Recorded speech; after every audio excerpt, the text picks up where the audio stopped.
Okay, test. All right, okay.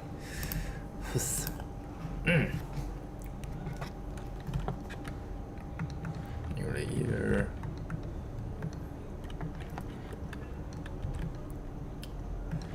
Then just change it as okay. All right. Good evening, everyone. But 12 minutes late. So sorry. I was in the washroom. Okay. Let me just drink some water first.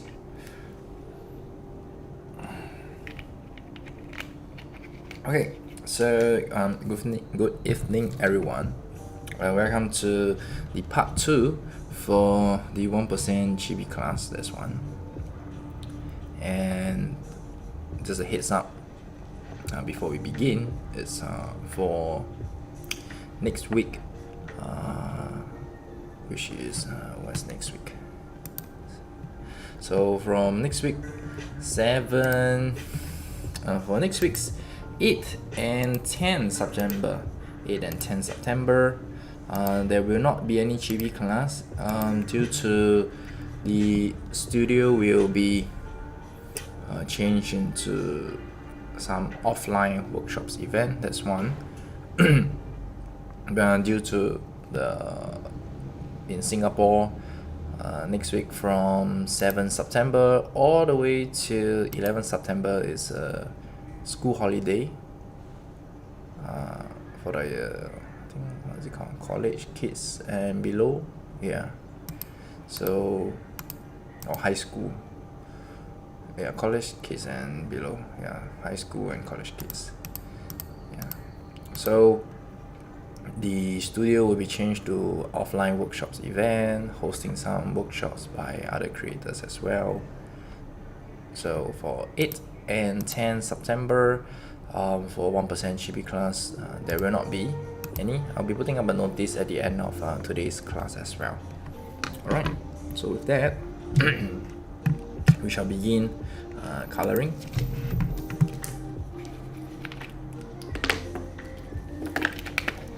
Same thing, if you have any questions, feel free to ask in the comments and I will get back to you as soon as possible whenever I do the chat back. If not, I'll just keep going on while I'm painting. Okay, so previously we did the line art phase 3. So before I begin coloring, I usually make a colored layer. This colored layer it's not a different technique. Some of you who always watch coloring time-lapse, you will notice some artists prefer to use gray color as their tinted background. Some prefer white, some prefer black. For me, I just prefer to have this milk color, or like this almond, not almond actually, I don't know what it's called. Yeah, this creamy color. Because I want the painting to give out this very soft, fluffy look. These are some of the words I can think of to just tie down the emotion factor. Yeah, whether accurate or not, that's another thing.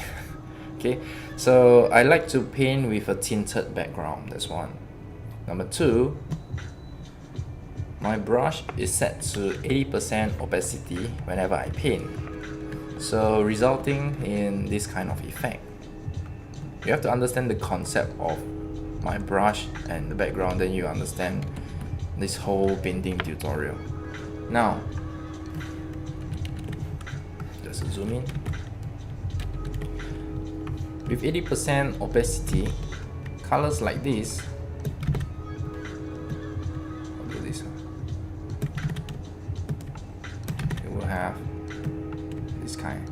So, to zoom in further, you'll notice that every stroke I take is only 80% in opacity. Whenever I try to draw over it again, the intersection will be darker, which will be 100%.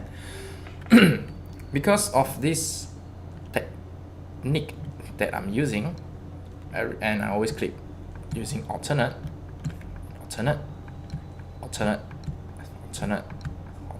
which is alternate means color picker, alternate.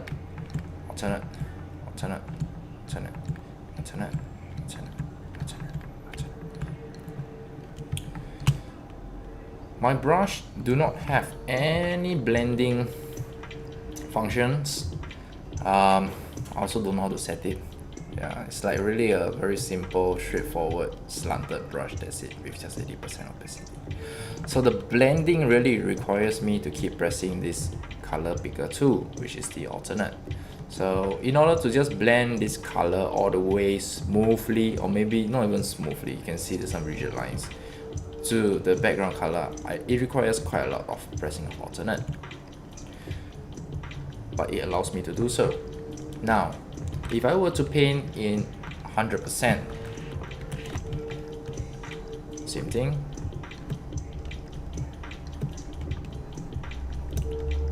I'm gonna look at this one here. Oops, sorry. No. Okay. There isn't any difference, or when the lines intersect with one another, there isn't a different color. So what happens when I keep using this alternate? Alternate. Come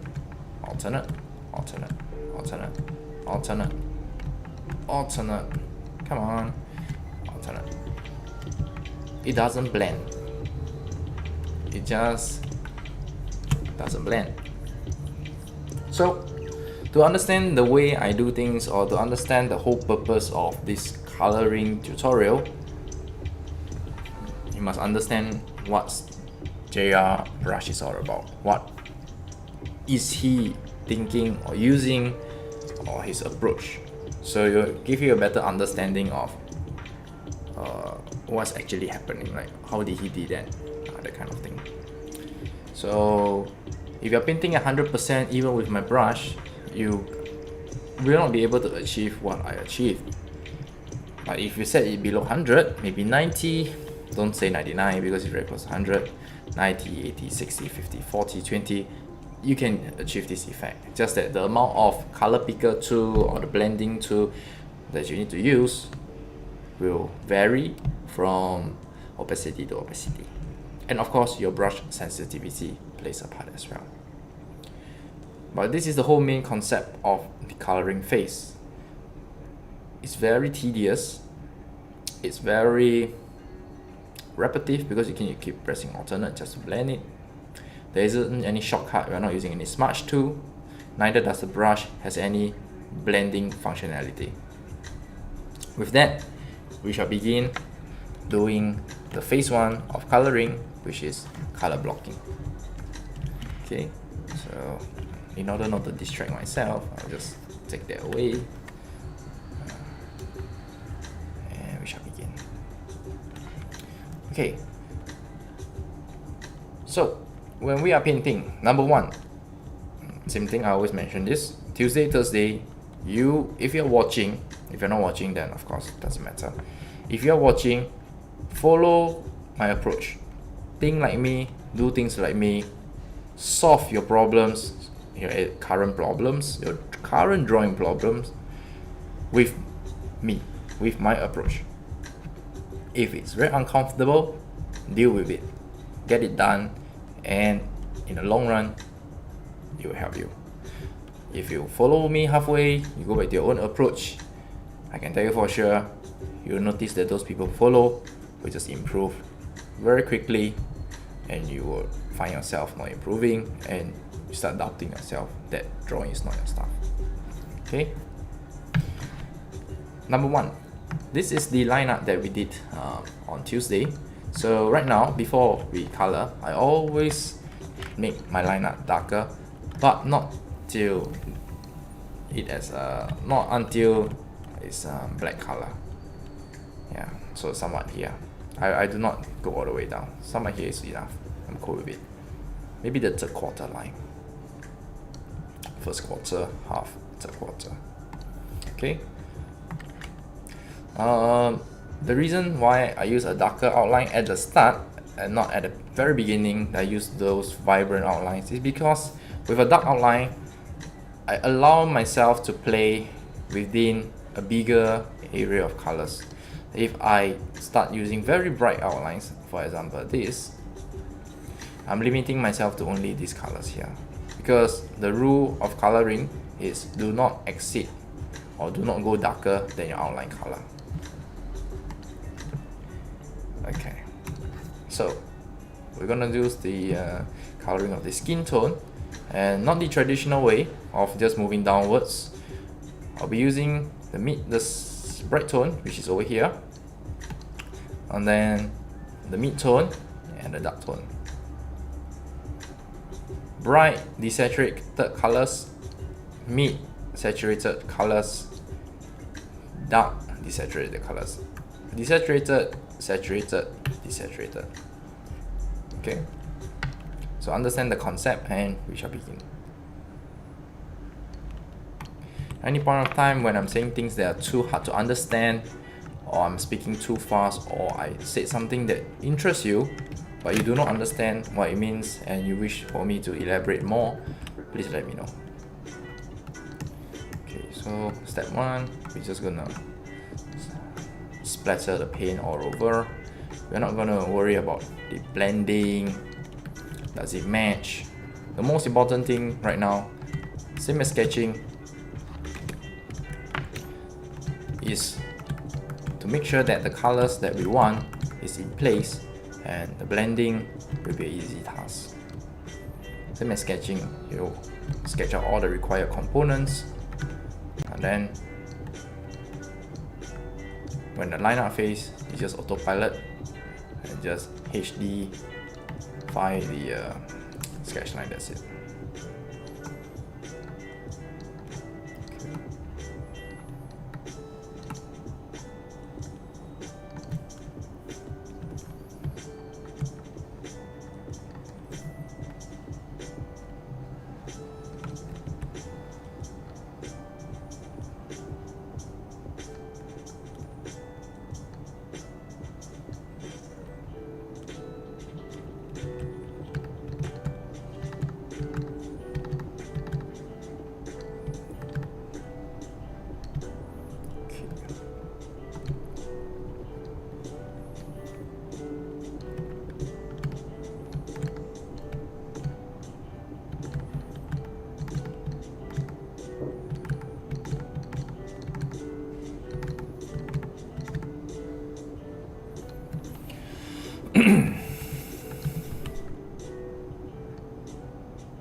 Great.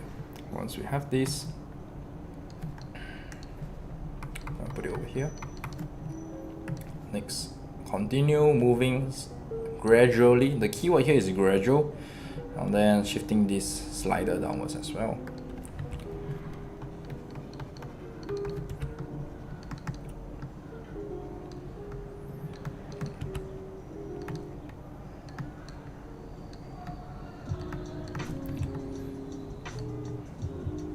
The usual process is to use maybe 3 for cell shading. I think it was 3 or maybe 4.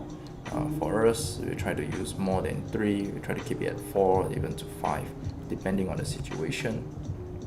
Because the more colors you use, the richer the artwork will be. The lesser color you use, it really relies on your good combinations. So in fact, actually, the more colors you use, is much easier to achieve a decent result without really proper understanding what color go well with what, that kind of thing.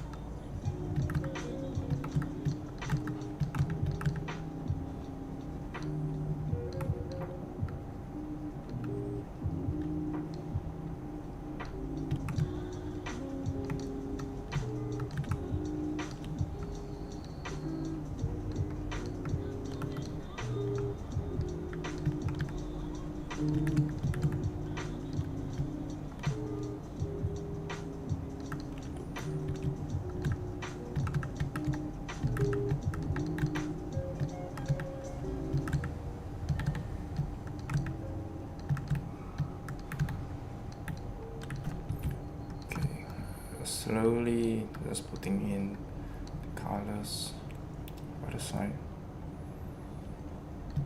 Gradually, the keyword here is gradual.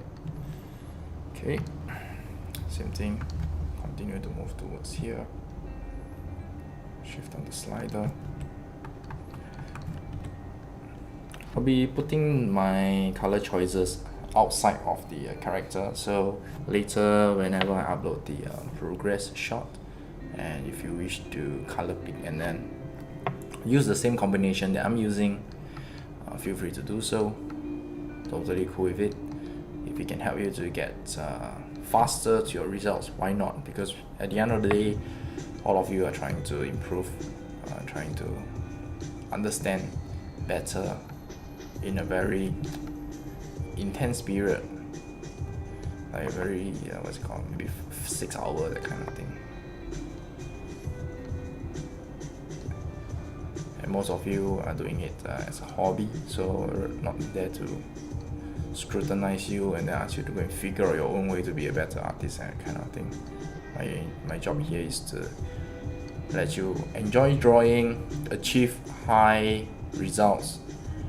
performance results in the shortest time, but of course with your hard work lah. Because just all theory, you're not gonna get anywhere as well. Okay, get this one here. Again, it's gradual. We're not gonna do a sudden dip like what, like here, or like what, that kind of thing. No, you're not gonna do that. It's very gradual, a bit of here and there. Then we try to just pull it in. Okay, and then go downwards here.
We just use it for now, like this, and then later we'll come and adjust. Should we need more shadings in this in the skin tone? Okay. Right. Now we're gonna move to the hair is yellow. It's a bright color. Should I do with the colors on the clothing first? Okay, we'll do with the hair first then. The main reason why I suddenly stop and think is, if you notice Yugi, his bright colors isn't a lot. It's the yellow part in the hair, the yellow pendant, and that's about it. His costume colors are dark blue, black, and the white that is inside the coat. So there's only one very vibrant place. By coloring a bright color at the very start and you make it very bright, when we start adding a lot of dark tones inside, you'll start to realize that your bright color doesn't look as bright as before. The main reason is due to the canvas at the very start, which is now, is mainly bright colors. So sometimes when I'm doing this analysis of the color feature or the color separations, or just pretty much analyzing the colors in the reference, usually I will think and then see which part will be better.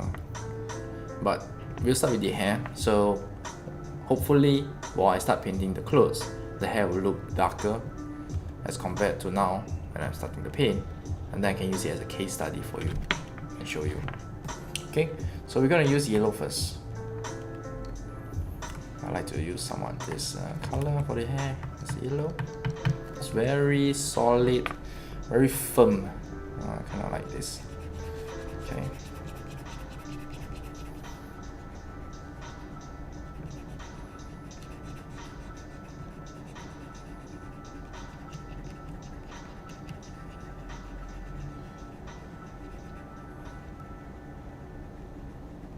The eyebrows, I'm gonna go with yellow.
Okay, so we're gonna put in the yellow first, and for the pendant, it's really like the cherry on top of the cake, or cherry on top of the ice cream. I think that's the saying.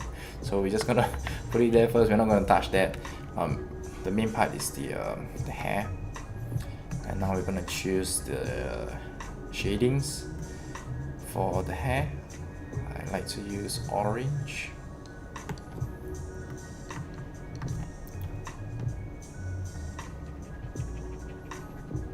Thing very gradual, so I'm gonna put in a bit first. If you notice, I don't do this kind of thing like okay here, yep, this here, this here, this is.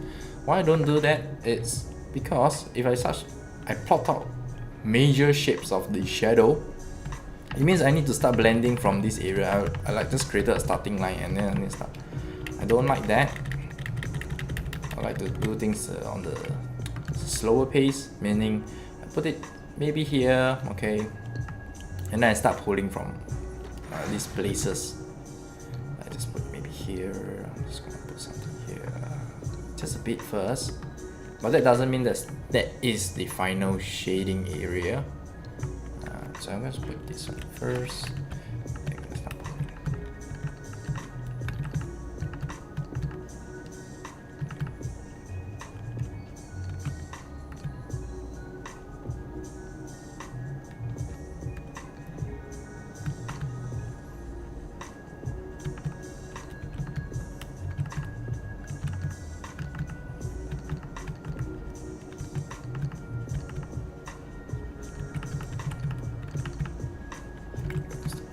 Colors. You can see every time whenever I use Alt and I start color picking, there's this ring suddenly just appear for a split second.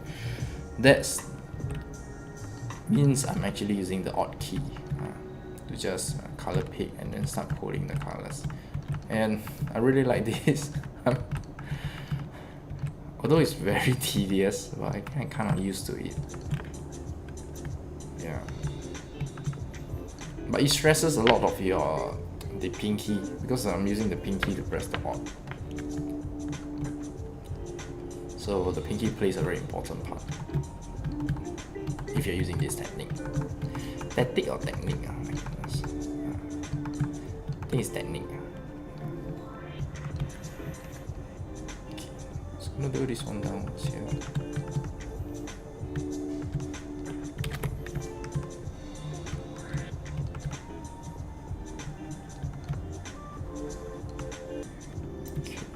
Same thing for the brow here.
apply some shadings. Okay, this is what I meant by got carried away. I just start blending. Correct. I'm so sorry. Okay. Oh, whew. Just do enjoy it really. Okay. So again, shifting down the slider. You will notice that it's no longer yellow but more on the orangey side. But okay, it's okay. I like it. Doesn't matter. Okay. And then we continue again, going to the areas here. Give a slight touch. Yeah. Not too much lah, huh? You know, it become like orange color, then wrong. But a bit still can lah.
And one more before we move on to the others, the area. As I move downwards here, then slightly reddish color.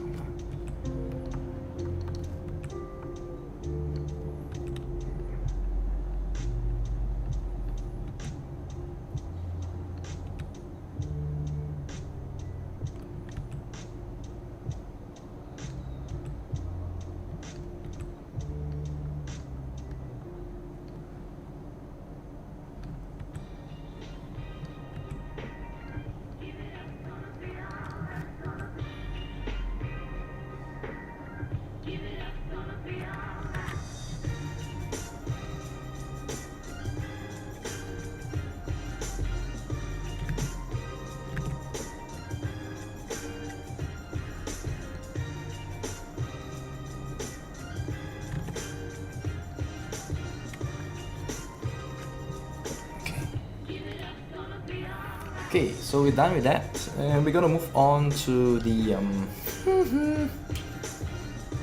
oh no, I left out one piece.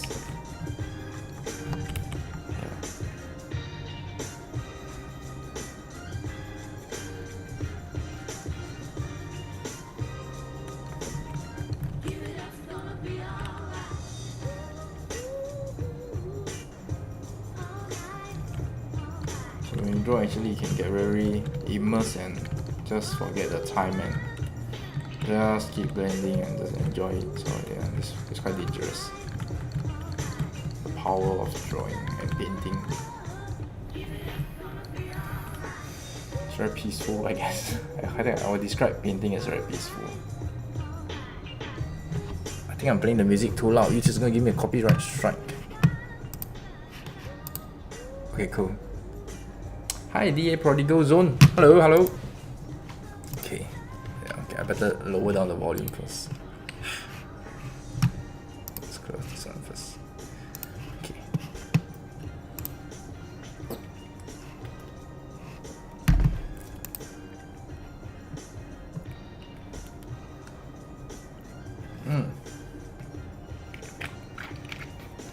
the cutter, that one,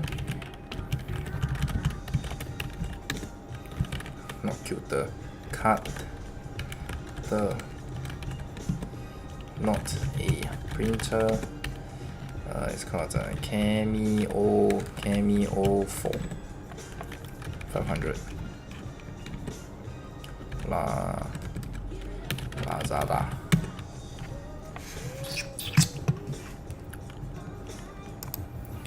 Okay.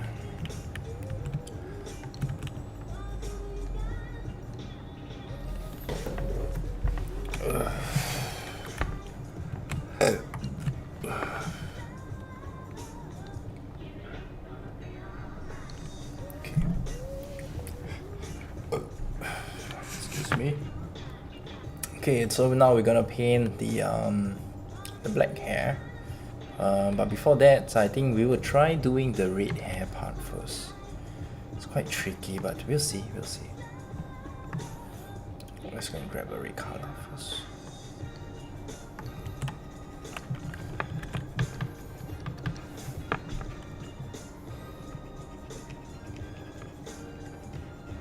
Despite in the red part, there's the black color spiky hair. We will try to free it up later. But for now, we try to cover it with the red first.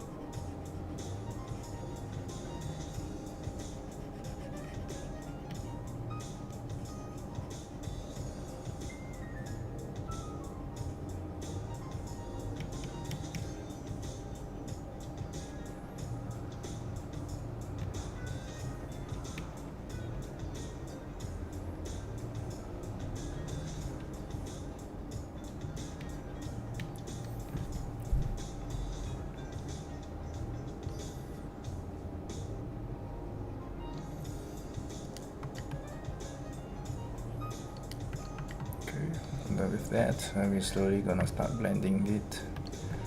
First, we're gonna use this original color to just start pulling in some of the shades on the outside.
Very slowly, same thing, adding more shades.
really just enjoying tonight colors.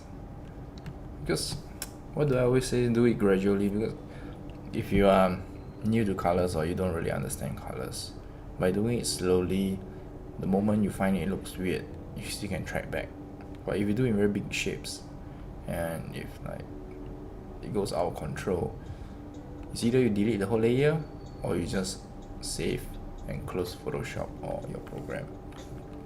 So to prevent yourself from falling into these kind of situations, by doing things gradually and slowly, and just enjoy the difference appearing by itself.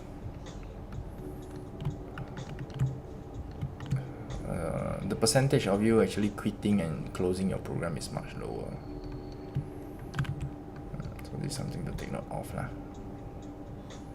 Okay, so once we paint that ready, I'm gonna use the outline color to do the hair inside. I have no idea how, but we'll try.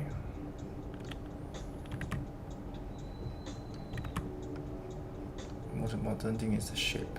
It's always about the shape. If the shape is interesting enough, we're all good.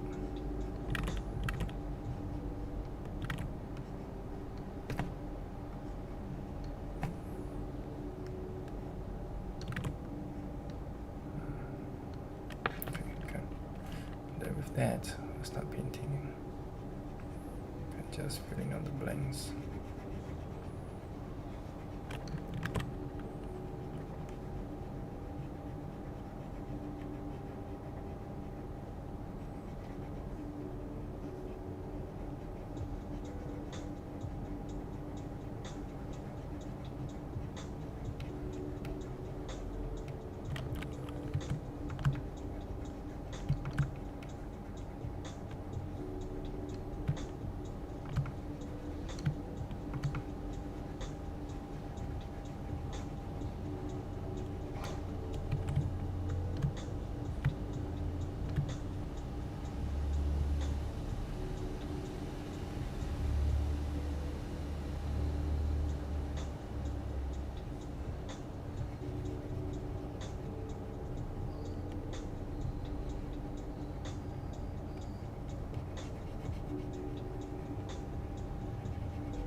Even though the progress isn't, or rather sometimes when you do the shading, it's not very obvious. It stacks up at the end of the illustrations. Some emotions and results isn't immediate. You have to understand this thing, that so long it doesn't look bad, like really bad, you got to trust that once you finish everything, it's gonna look good. So this is the tricky part when it comes to painting. It really is the same as the line art sketching phase, if you remember.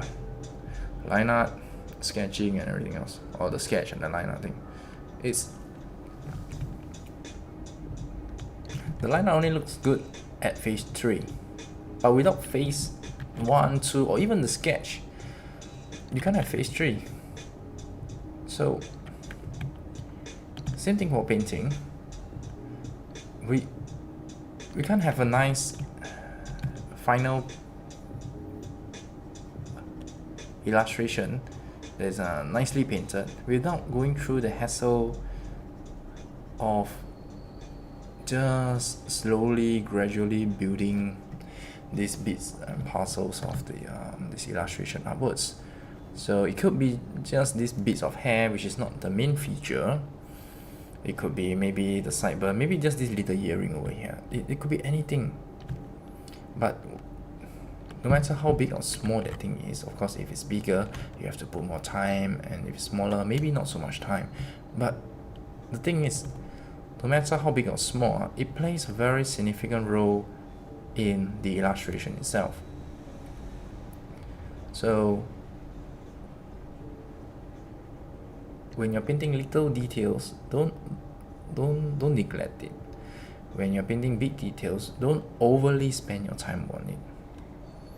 And the most important part, certain details, even after you paint it doesn't look as if it done anything to the entire drawing. It's okay, just let it be, because the time for it to shine has yet to arrive. So just leave it as it is, and only when you complete the entire drawing, its real purpose will come out. So it's a very important thing to keep in mind, and it's also one of the key thing to keep me painting with confidence. The key thing here, yes, painting with confidence. What is confidence? Confidence means that you know that you're doing something right. Self-doubt means when you know that you're doing something wrong, even though you're doing something right. So it's to paint with confidence and to trust that whatever you do right now is going to look good at the end when all the parts are being filled up. So you have to remember this, and I want you to remember this very important fact.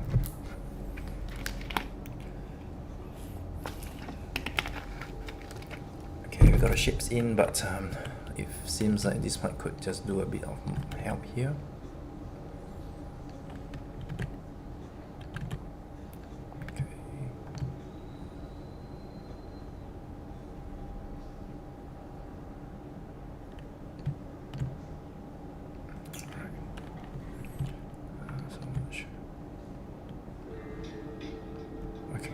There we go.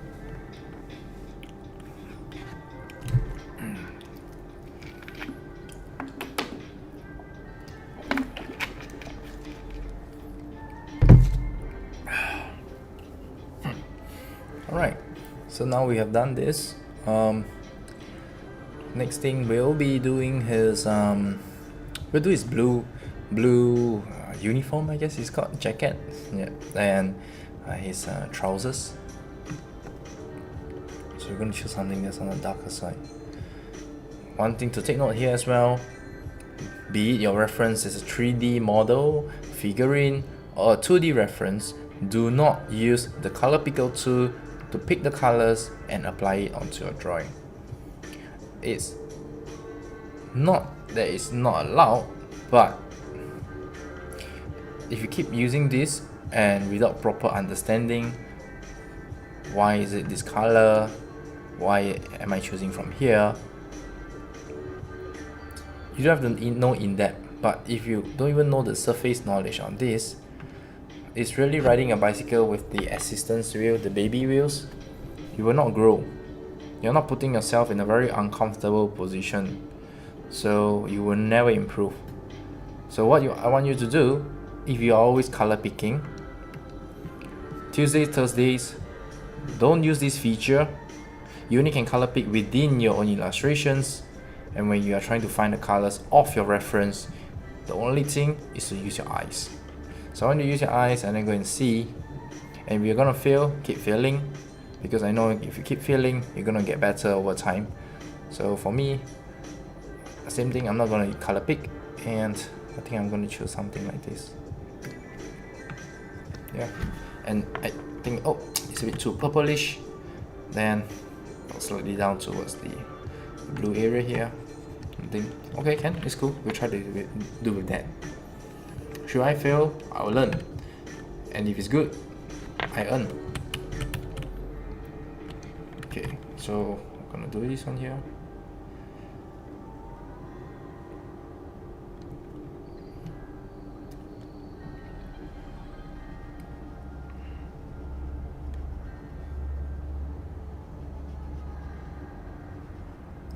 Wait, I just said something that's quite easy. You either learn or earn. Oh, damn! I can be a motivational speaker. That's my end goal, so I don't have to draw. Drawing takes too much time. Okay. I'm just gonna put this on here.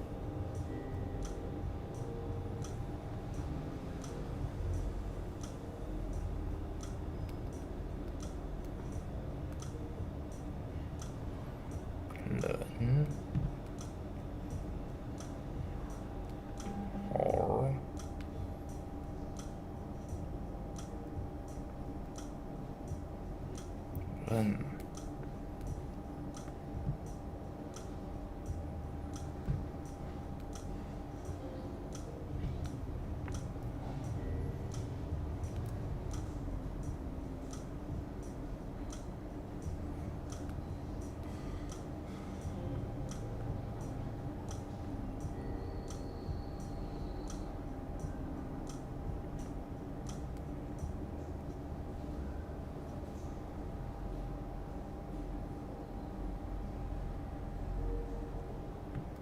You either learn or earn.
Coffee.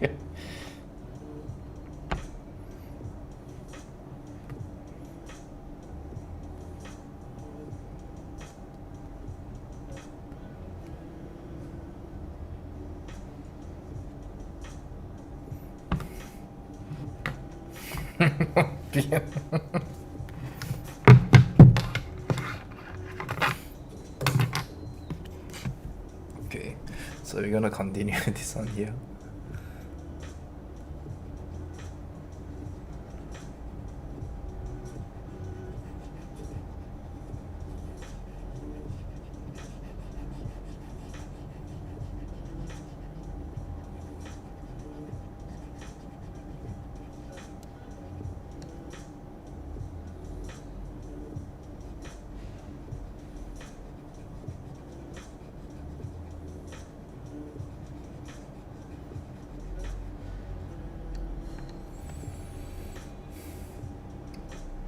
Oh, okay, here. Right, so we're gonna solve some things here. Wait, we just put it down first.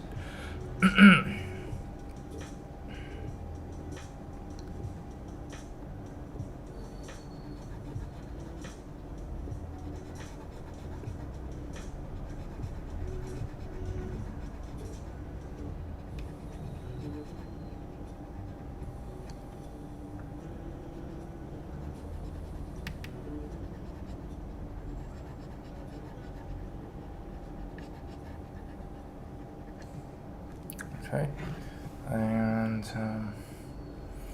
yeah, let's see.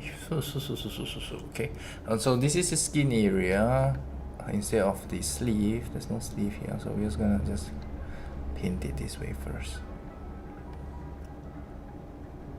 Just form a shading.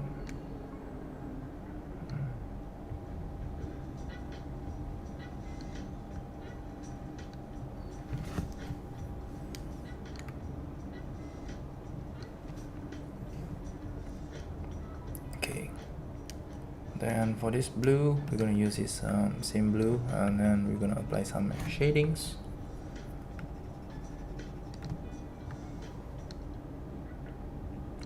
And oh yeah, there's one trick that I use. It's when you are painting, don't be afraid to just walk away for 10-15 minutes. Not too long, 10-15 minutes, maybe up max, give yourself 30. Why? Because we've been sitting here and staring at the colors for an extended amount of time. Your eyes are used to the colors even if you're using very vibrant colors, in case you are not sure. So in order to keep creating those very triggering or visual effects, it's good for you to just refresh your eyes, maybe look at your potted plant, do something else away from the computer screen, maybe your phone or something, just not your illustration. And when you come back, you will see it from another perspective. You'll notice some things that could be improved or removed in your illustrations. So this is something to take note of.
We slowly start pushing in a bit of the purple colors.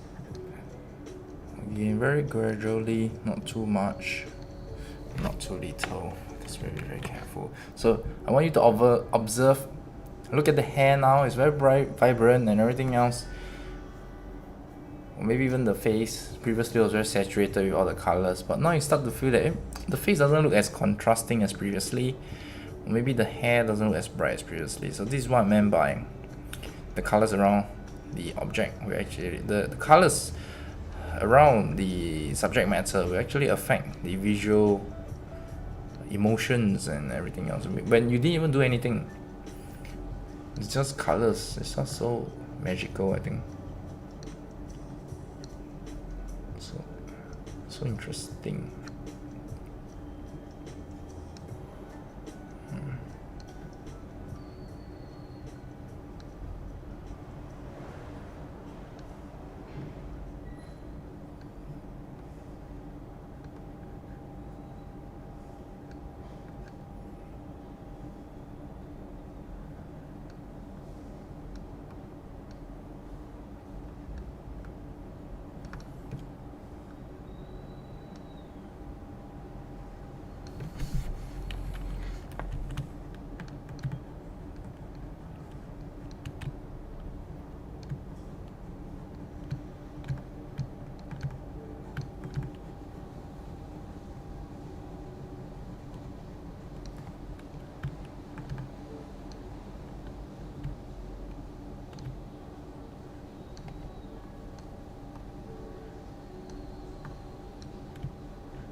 continue to add more tones.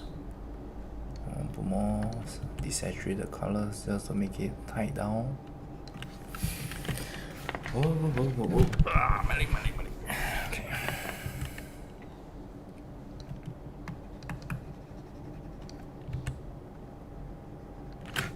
Just look at my foot.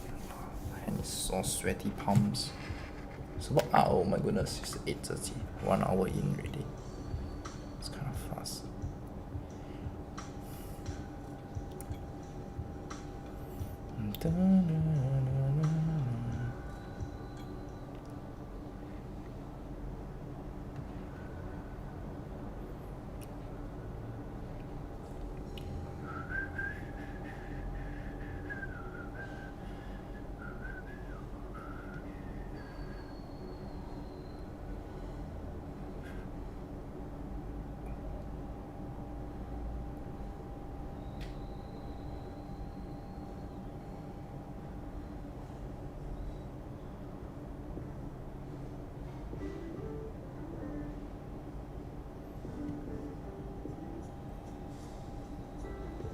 Right now, got interesting stuff. Okay.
不要轻易拿自己和别人比较。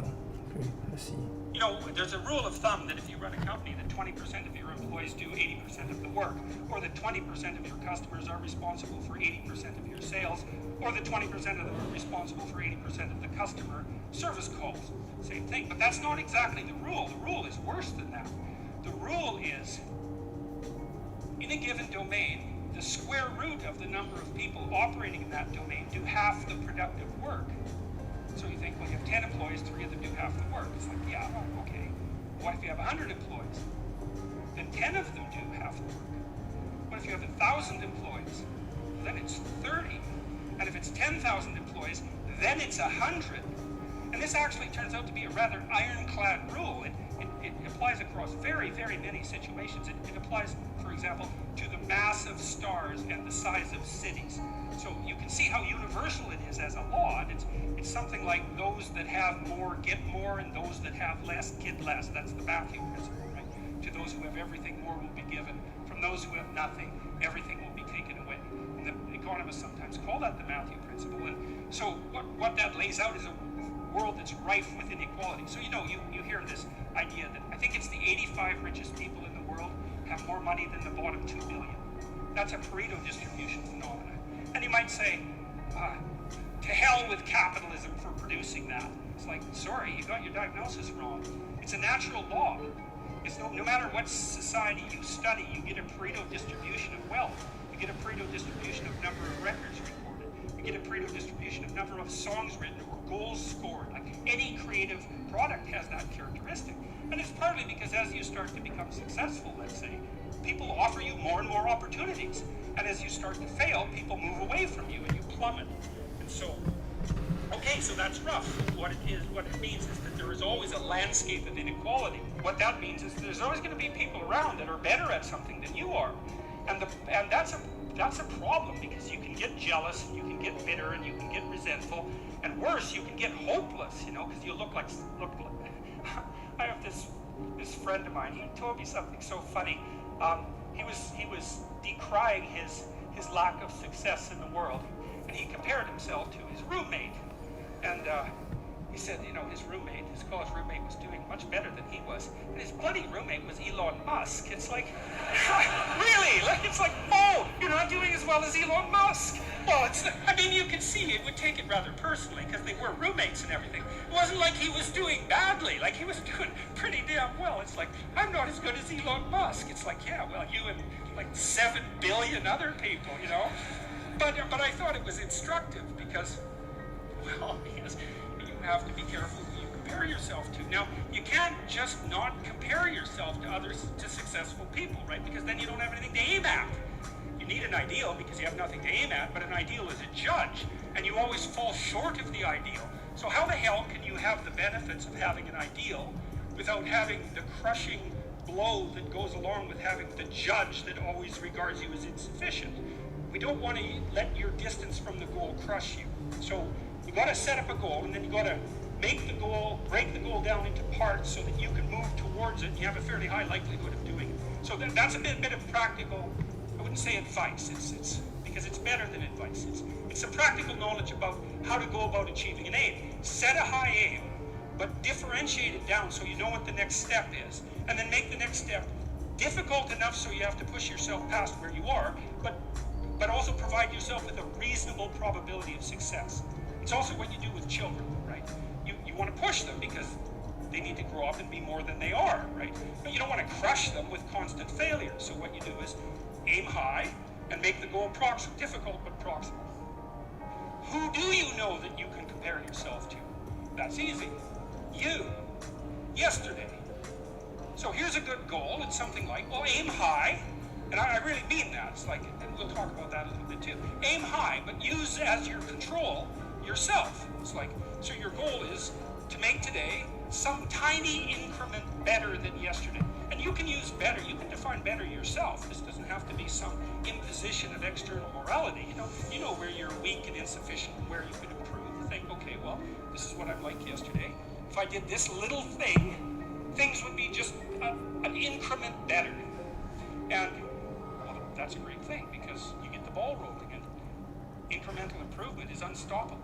You can actually implement it, and it starts to generate Pareto distribution-like consequences. It starts to compound. And I've seen that happen in people's lives over and over. Well, people write me all the time and tell me that they're doing that, but I've seen that happen in people's lives continually. They make a goal that the goal should be, how could I conceive of my life so that if I had that life, it would clearly be worth living, so I wouldn't have to be bitter, resentful, deceitful, arrogant, and vengeful. Like, that's sort of the bottom line, right? Because that's what endless failure does to you. It's not good. And that's what life without purpose and a goal does to you as well, because life is very hard. So you think, okay, well, I need to adopt a mode of being that would justify my suffering. And you can ask yourself that question. What would make this worthwhile? I quote Nietzsche, I think, in that chapter. He said, he who has a why can bear almost any how. That's a lovely line, man. It's a lovely line.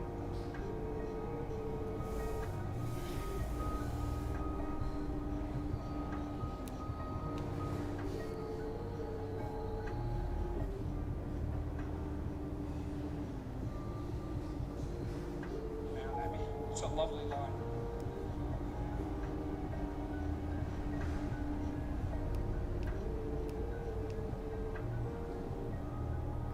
Being that would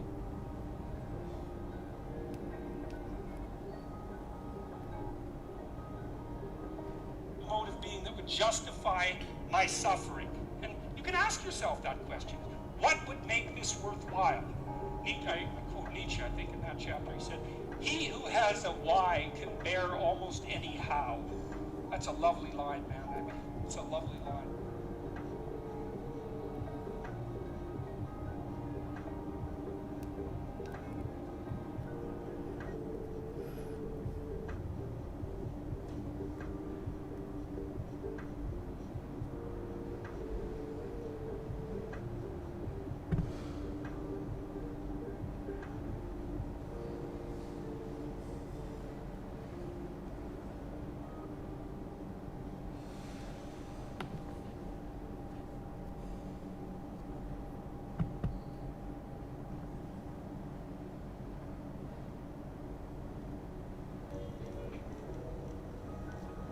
Wait a minute.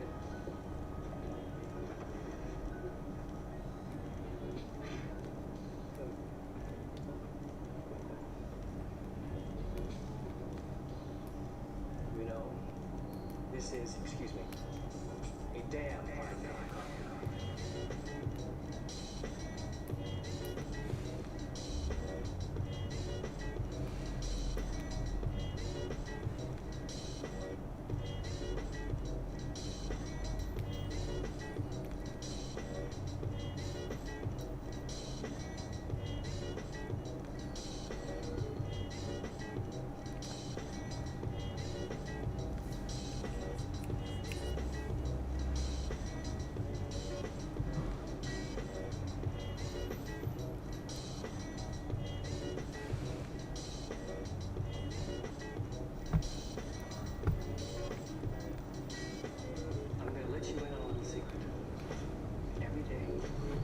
A day, give yourself a present.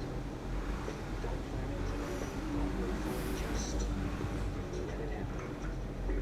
Could be a new shirt in the men's store, a cat nap in your office chair, or 2 cups of good hot black coffee. Like this. Okay, yeah, sorry. Sometimes I see a good video, I just want to watch it a bit longer. Okay, let's carry on.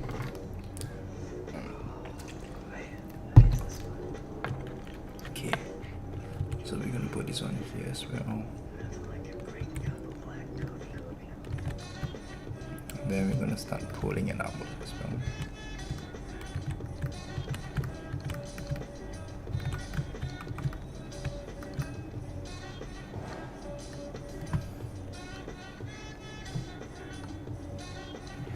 Alright, and then we're gonna move on to draw, to paint the shirt that he's wearing.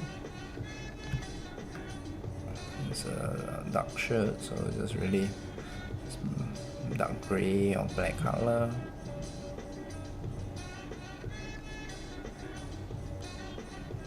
Remember to save your canvas, that's very important as well. Color the belt as well. Really lower down the music, if not it's gonna cause a strike, so let's lower it down a bit. Okay, I'll continue.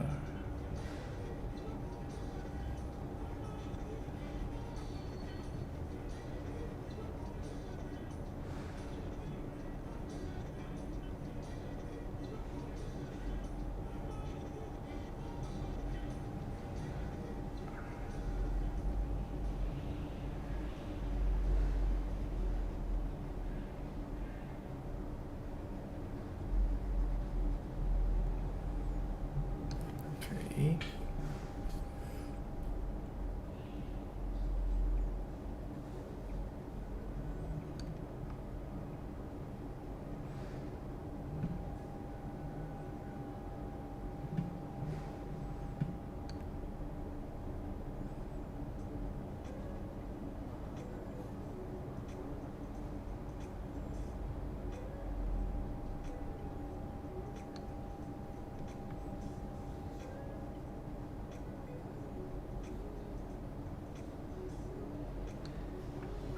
Okay, and this is shoes.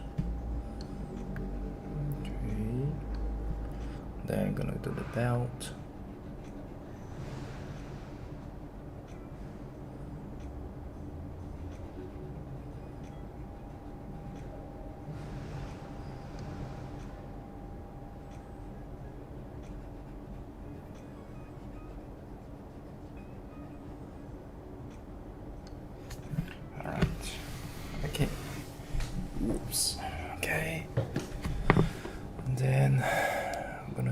this one as well. Color the wrong one.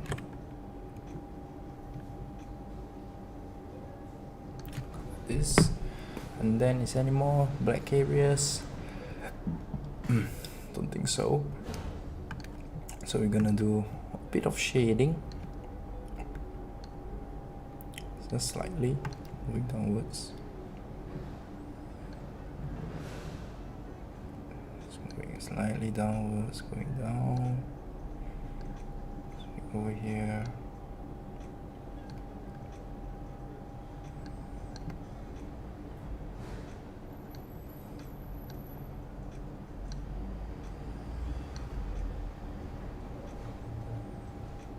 Going downwards here as well.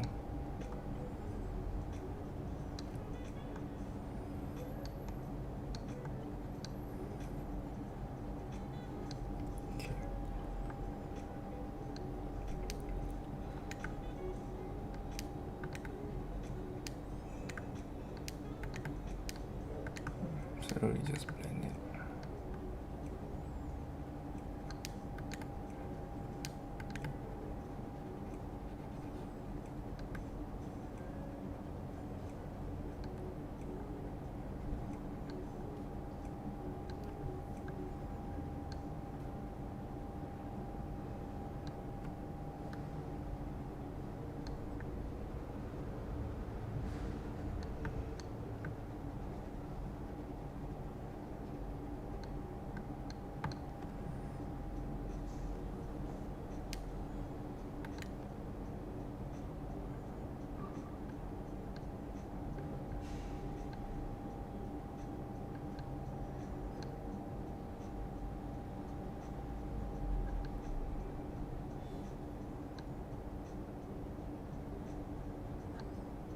Okay.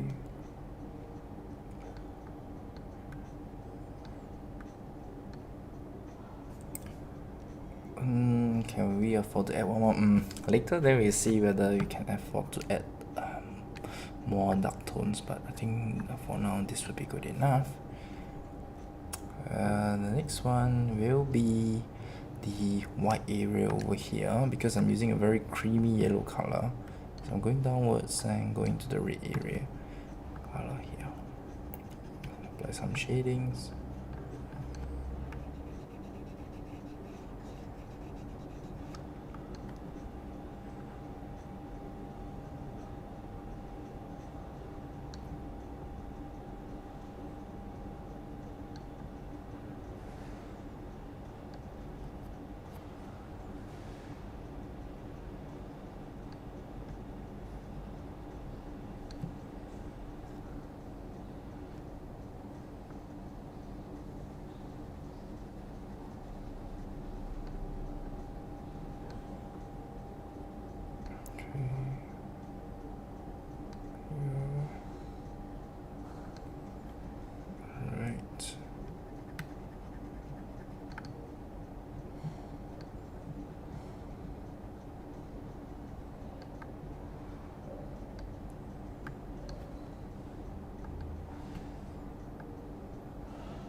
For the doodies as well, I'm gonna put it here, so paint a bit, some shadings. Then do it very gradually, I'm not rushing anything. Then I'm gonna start blending upwards.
Okay, same thing here.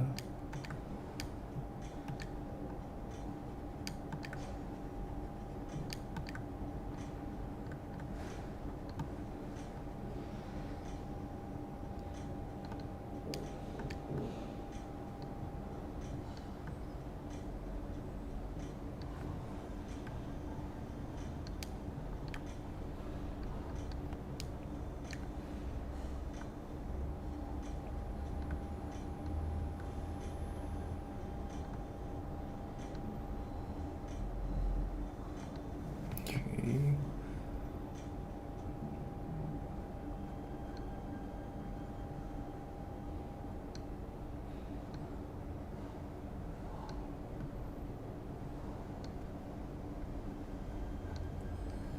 Okay, then gonna choose a darker color. I think for Yugi's earring, let's try with gold. Maybe black. Although he doesn't have one, but I think it's quite cool.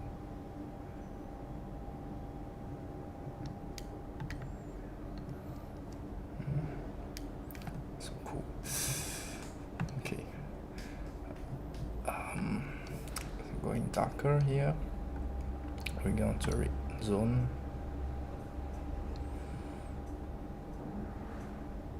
The music's a bit too soft. I can't afford to make it louder.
Right.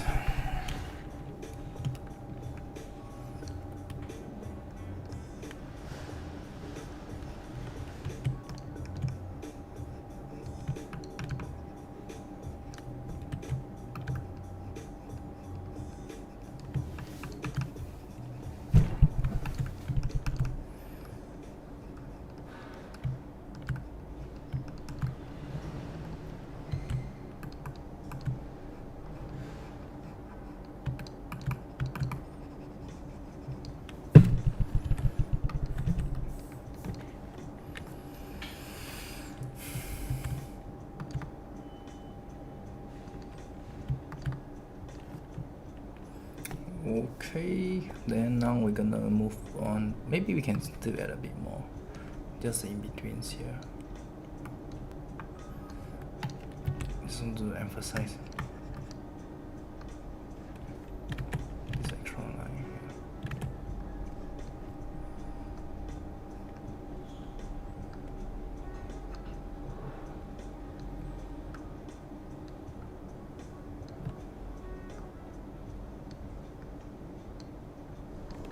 Okay, let's do this as well, add some darker areas.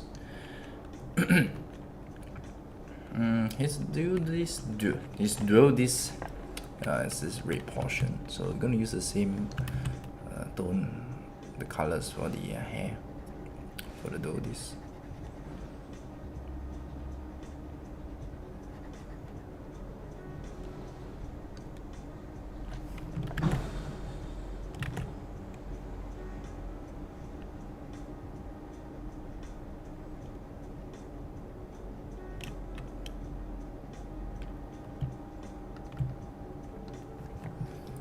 Okay, just darker colors.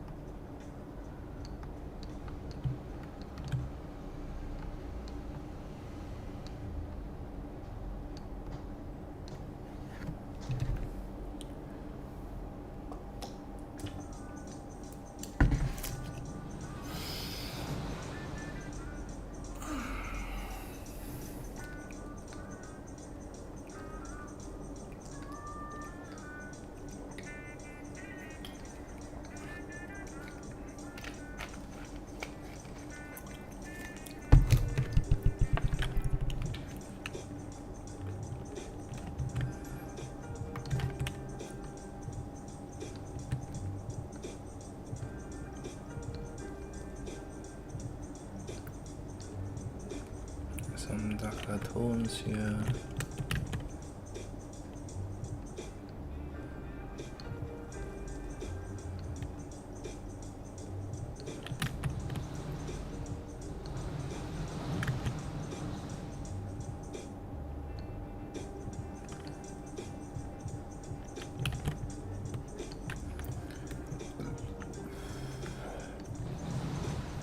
Okay, then there's a blue tint for the card placement.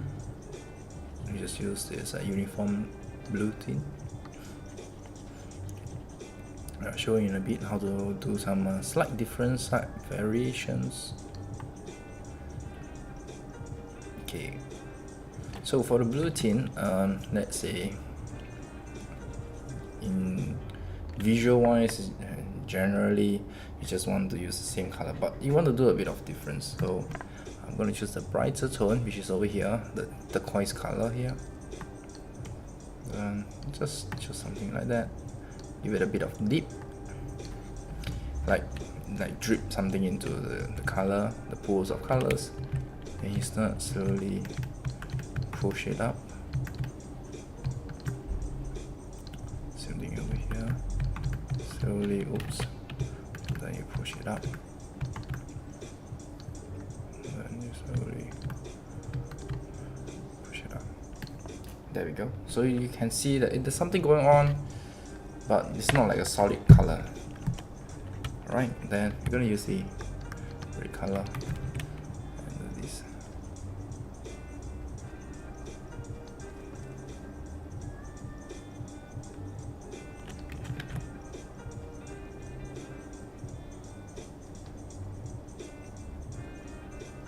Okay, there we go. Now we're gonna do the colors for the trading cards, which is dark brown with gold side, kind of. So we're gonna find a brown first. We're not gonna use it like dark solid brown. Maybe something like this would be great enough due to our overall colors. So I'm gonna use something like this. Let's paint it first.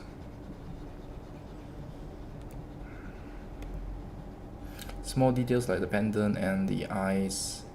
Okay, like eyes are not small details, but eyes is like the most important part, so I leave it to the last.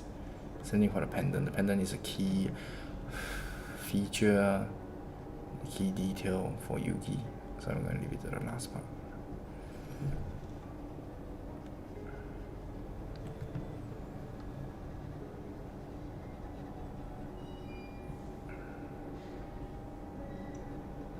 Right, okay, so we got the cards in.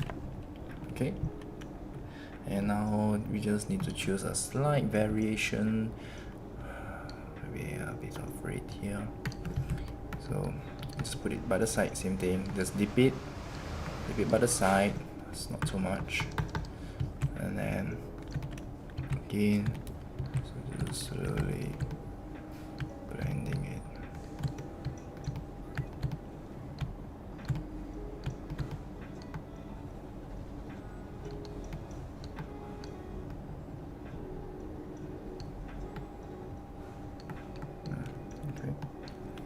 Alright, and we're done with that. I'm gonna choose a yellow, maybe from the hair. Maybe we could use this. Try. And just go over it.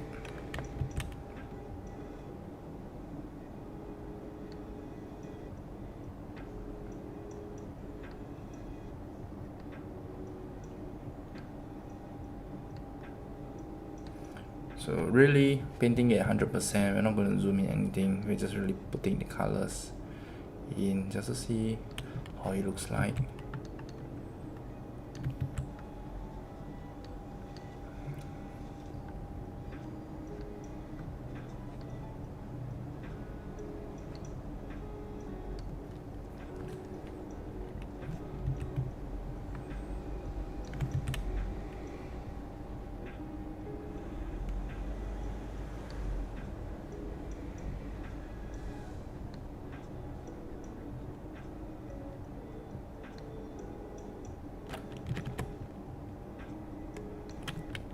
This is a bit too dark.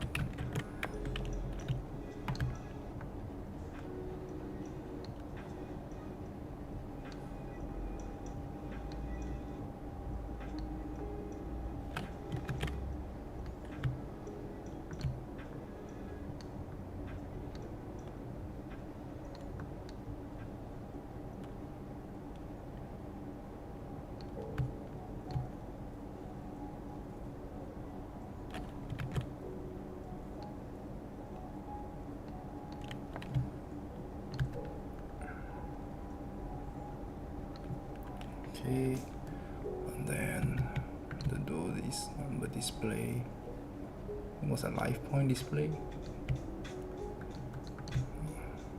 Something here.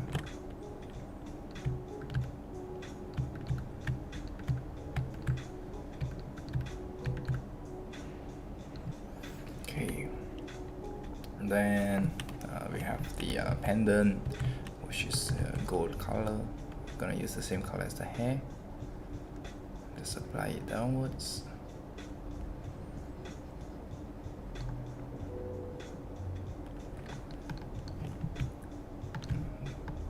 Really just picking colors from the hair area. Don't really need to rethink too much.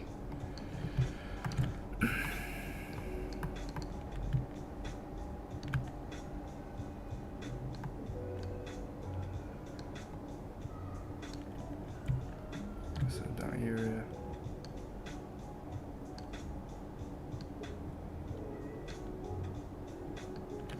Okay, there we go.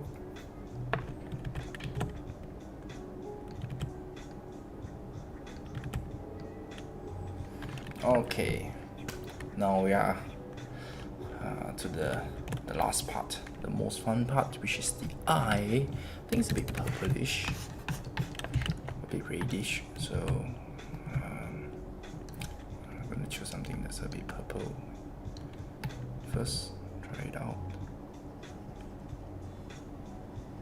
Okay.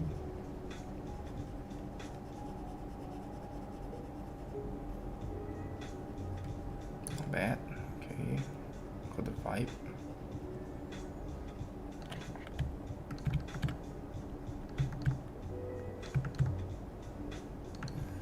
And then the next one will be choosing a darker color for the purple.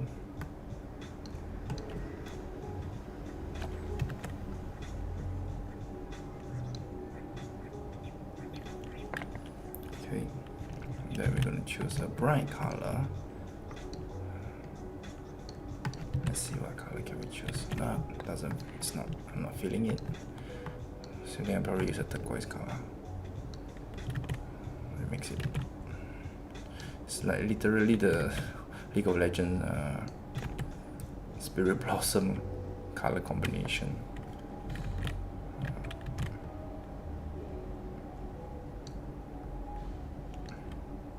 Okay, so we have that. And now the cheeks doesn't look as reddish, so just gonna, you know, like makeup. So we're gonna touch it up a bit here and there. So painting is really like makeup. I think that's a very good example. So while we are painting, yes, at that point of time, it probably looks good, but the more you paint, you start to realize certain areas isn't that as vibrant.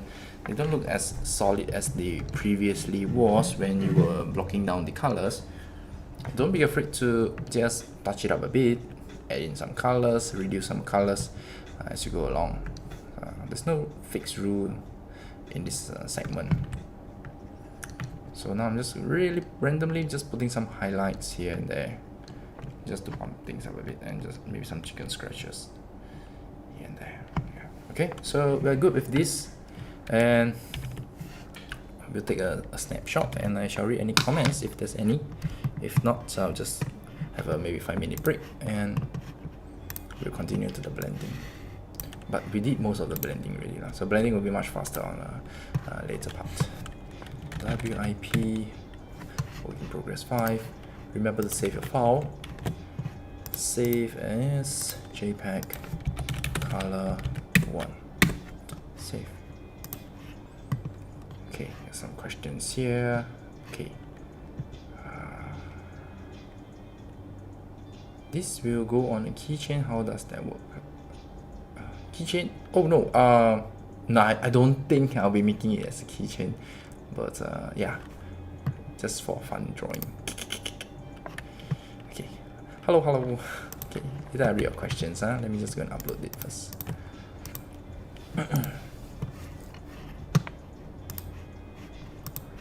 Hello Twitter, where are you? Previously this.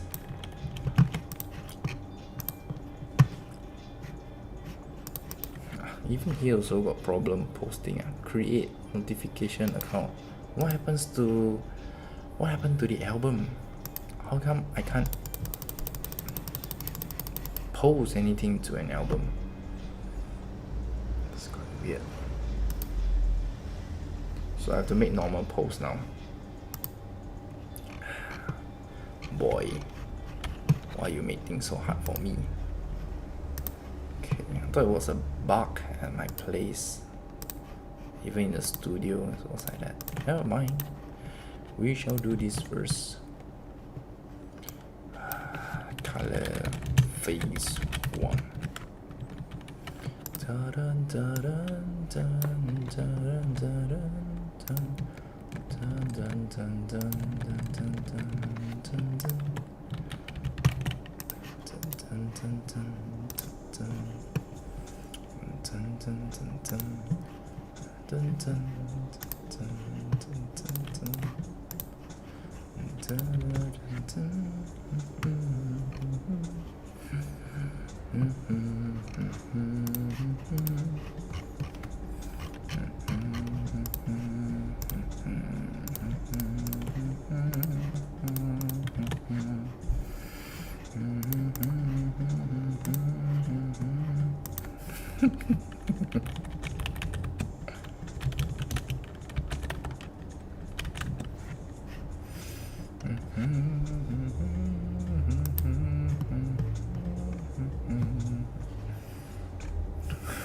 what the God?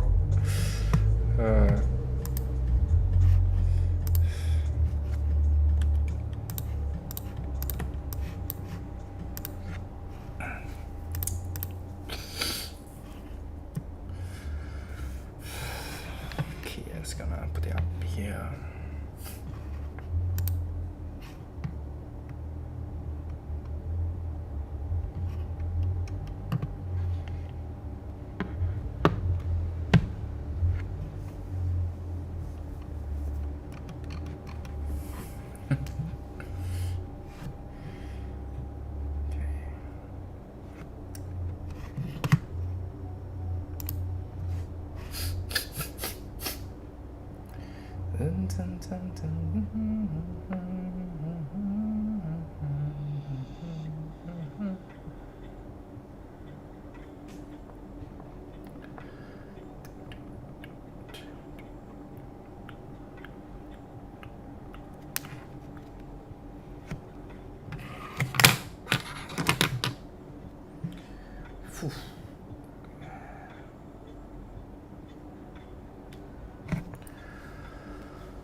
Whew.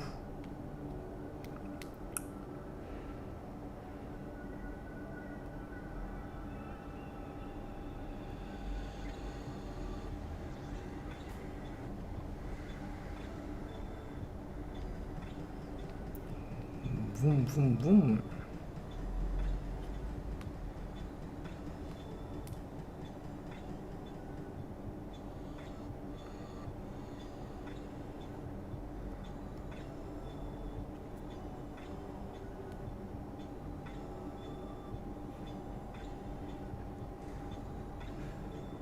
Peace.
messaging something.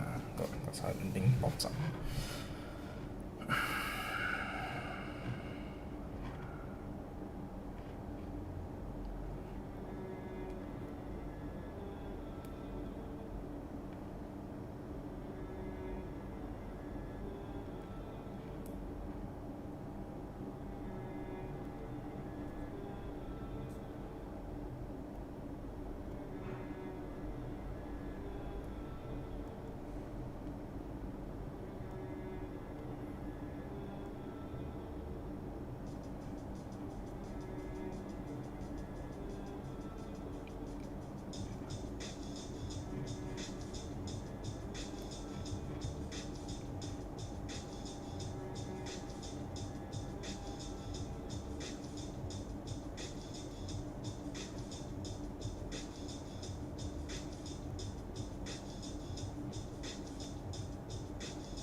Let me start looking at questions if there's any. Okay, so hi Jojo, hi Crispy, hi RMSTYX, and hi Smiley.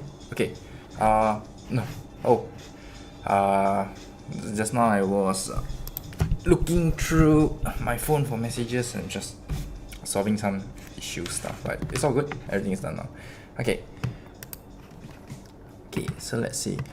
Jojo asks, hi JR, I always draw and zooming in my canvas. It's important to draw without doing it, especially when doing coloring. Yes, the answer is it's very important to do it in a full canvas view. Okay, let me just show you an example.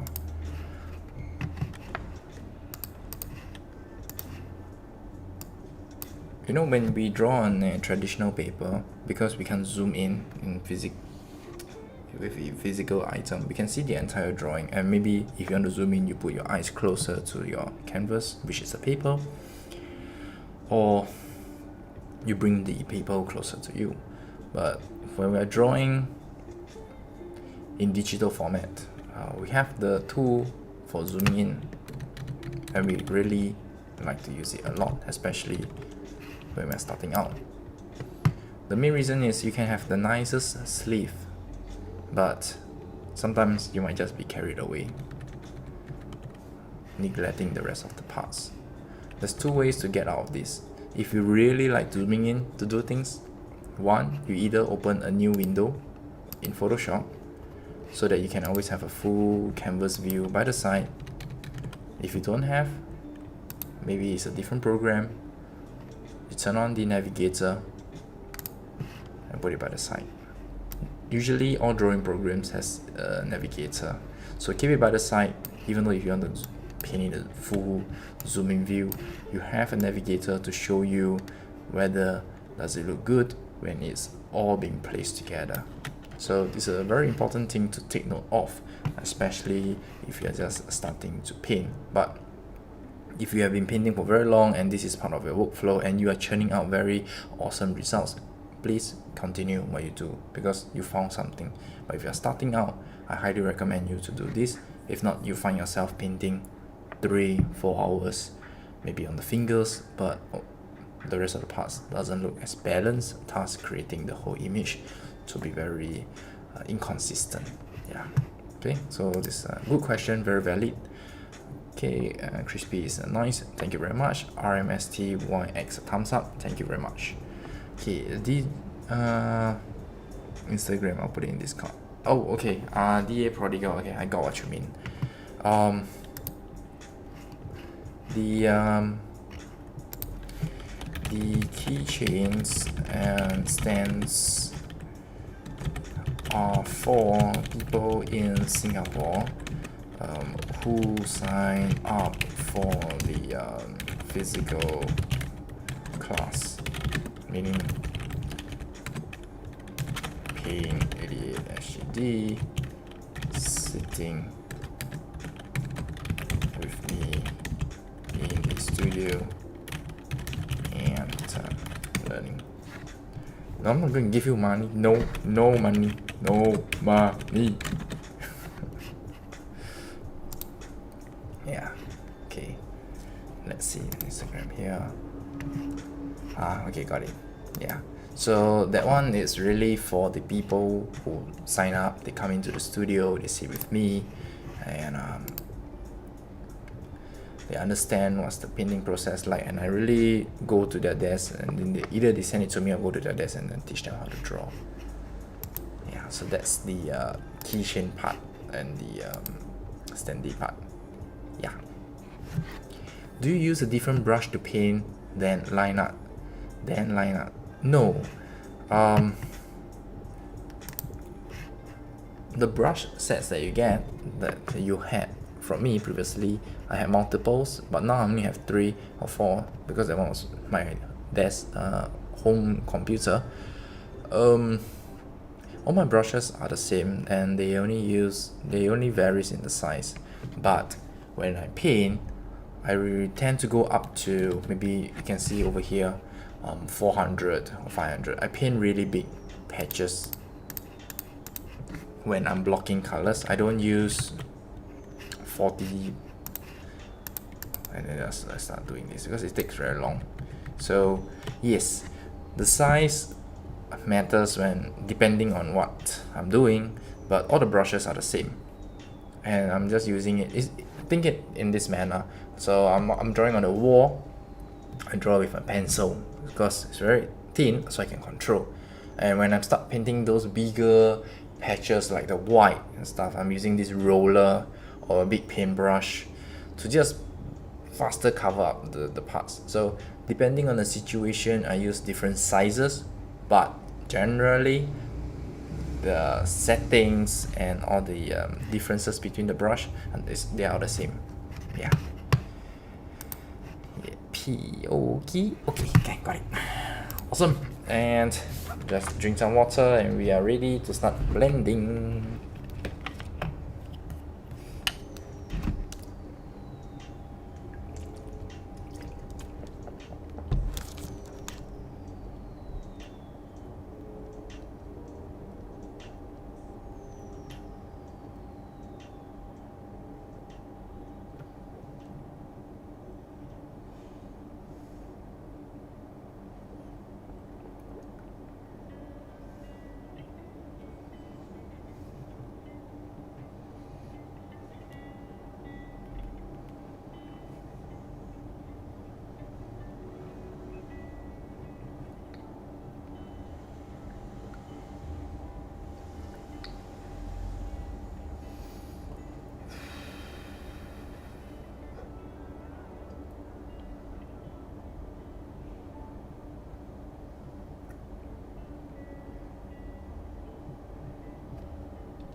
of water, and we're gonna start blending now.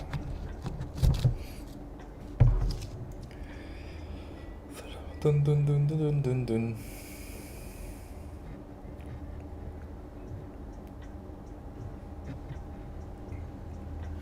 Let's begin. Okay, so during the blending phase, which is we call it the color phase 2, it's very straightforward phase, very autopilot, because all the colors that we need have been put inside the illustration. So what I'm about to do next is really you're just seeing me pushing the colors either to the left, right, up, down, to just smoothen the illustration, and that's about it. You will not see me opening up the menu here to choose more colors. Very seldom. I might choose it maybe just to enhance, but I will not introduce new colors into it. Into the illustration. Okay, so let's begin. I'm going to duplicate a new layer so I can show you the difference when it's color phase 1, which is color blocking, and color phase 2, which is blending. Okay, so both of them are the same right now. Later on, you'll start to see the difference. Okay, so let's start blending.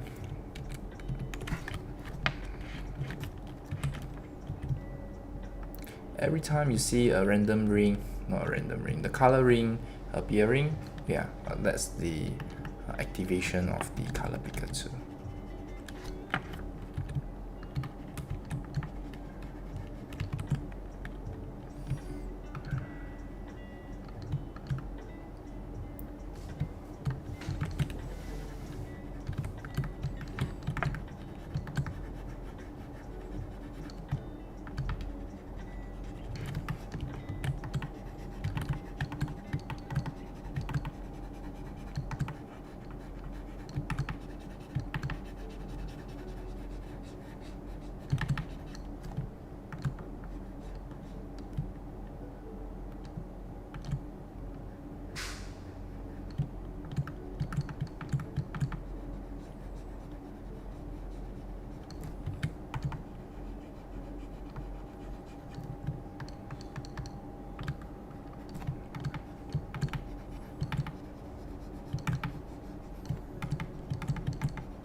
Slowly gonna smoothen things out, and then if it's bigger parts, then we're gonna use a bigger size brush so that the strokes and everything else will look smoother. Okay. Because just now we really have been blending while blocking, so it makes life a lot easier and faster right now, especially during this autopilot phase.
course, when blending, you might be carried away. For me, I'm always carried away when I'm blending.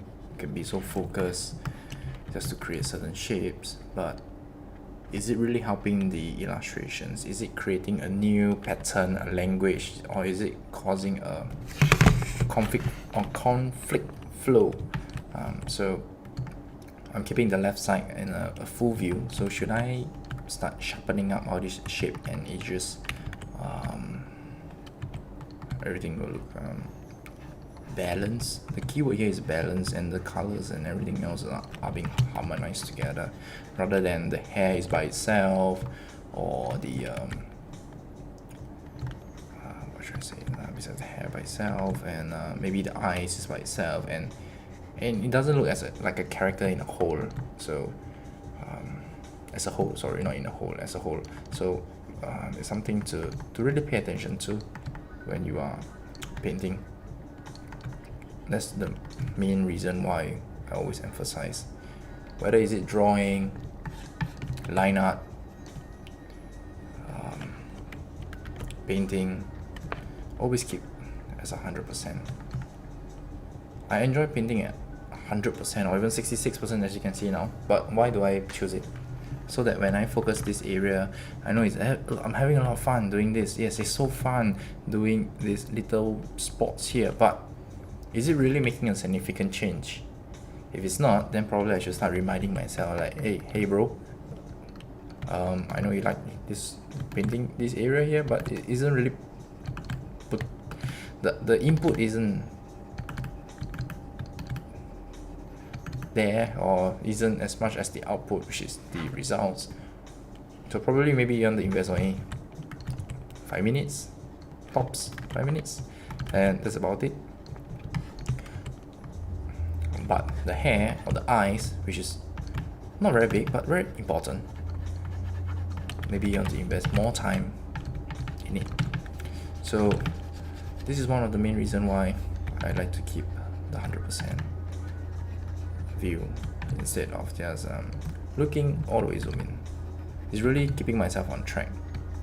I don't have a lecturer beside me, nor a teacher, nor an assistant beside me, so I only can be my own judge that when is enough, what is enough, when should I stop, that kind of thing. Am I doing too much? So yeah, we don't have all the time in the world to paint, but we can control the time in each individual areas that we are going to paint. It can be 5 minutes, can be 10 minutes, can be 1 hour. Yeah.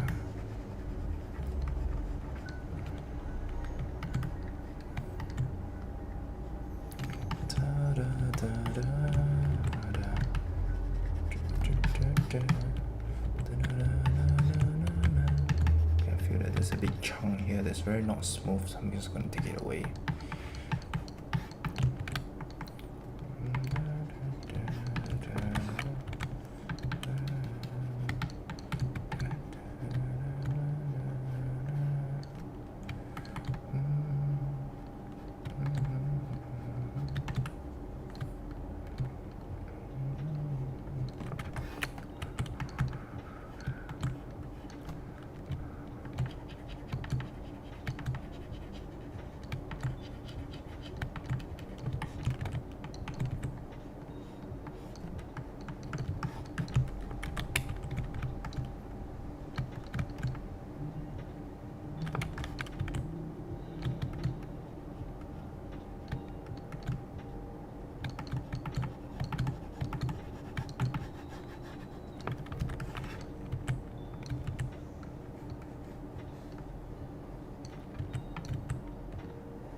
Okay, now we got that. Maybe I'll put a yellow cross here. Ching. Ching. Okay, never mind. Not really helpful. Okay, it's already blending.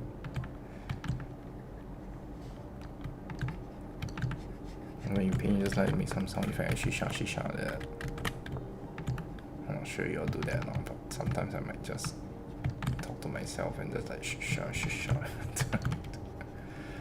Okay, so over here, if let's say there isn't a dark color existing in the blue section over here, feel free to use any dark colors from the other parts, then just bring it back in. Because sometimes when we do color blocking, we might just miss a thing or two, so it's alright. Okay, put that in here.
Well,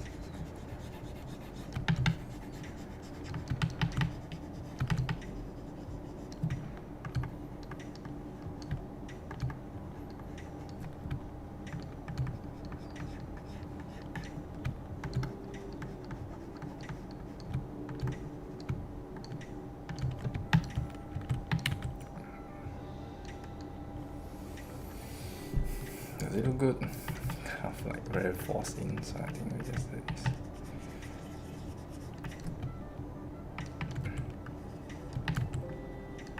We'll do this.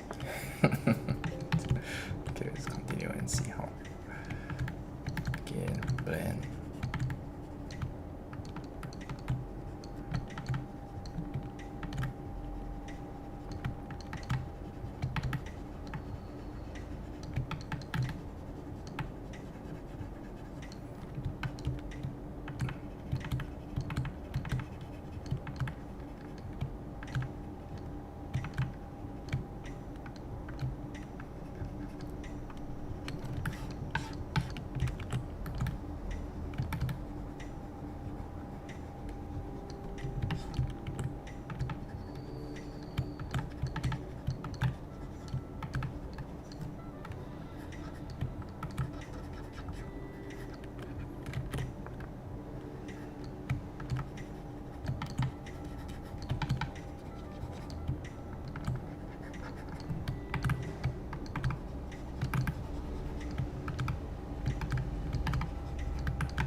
Put some shadings down here.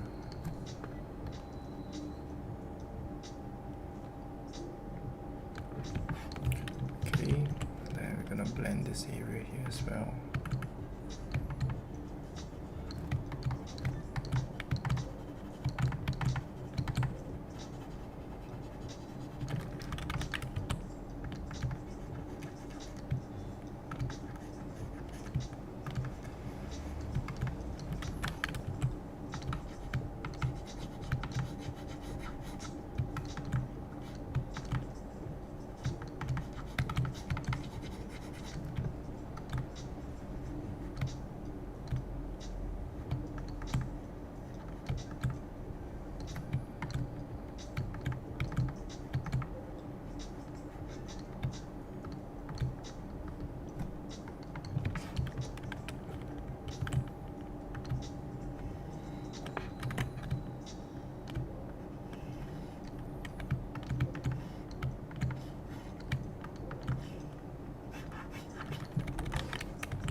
hear me scrubbing the tablet surface, the surface of the tablet, like shisha.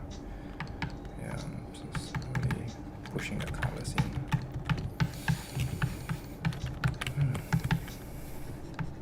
So whenever I paint one part, I mean, I'm focusing, I'm looking at it, and then once I finish maybe the sleeve, before I move on to the rest of the other blue parts, I would always look at the full view to see that, okay, is this shadow, did I cast it properly, does it look weird?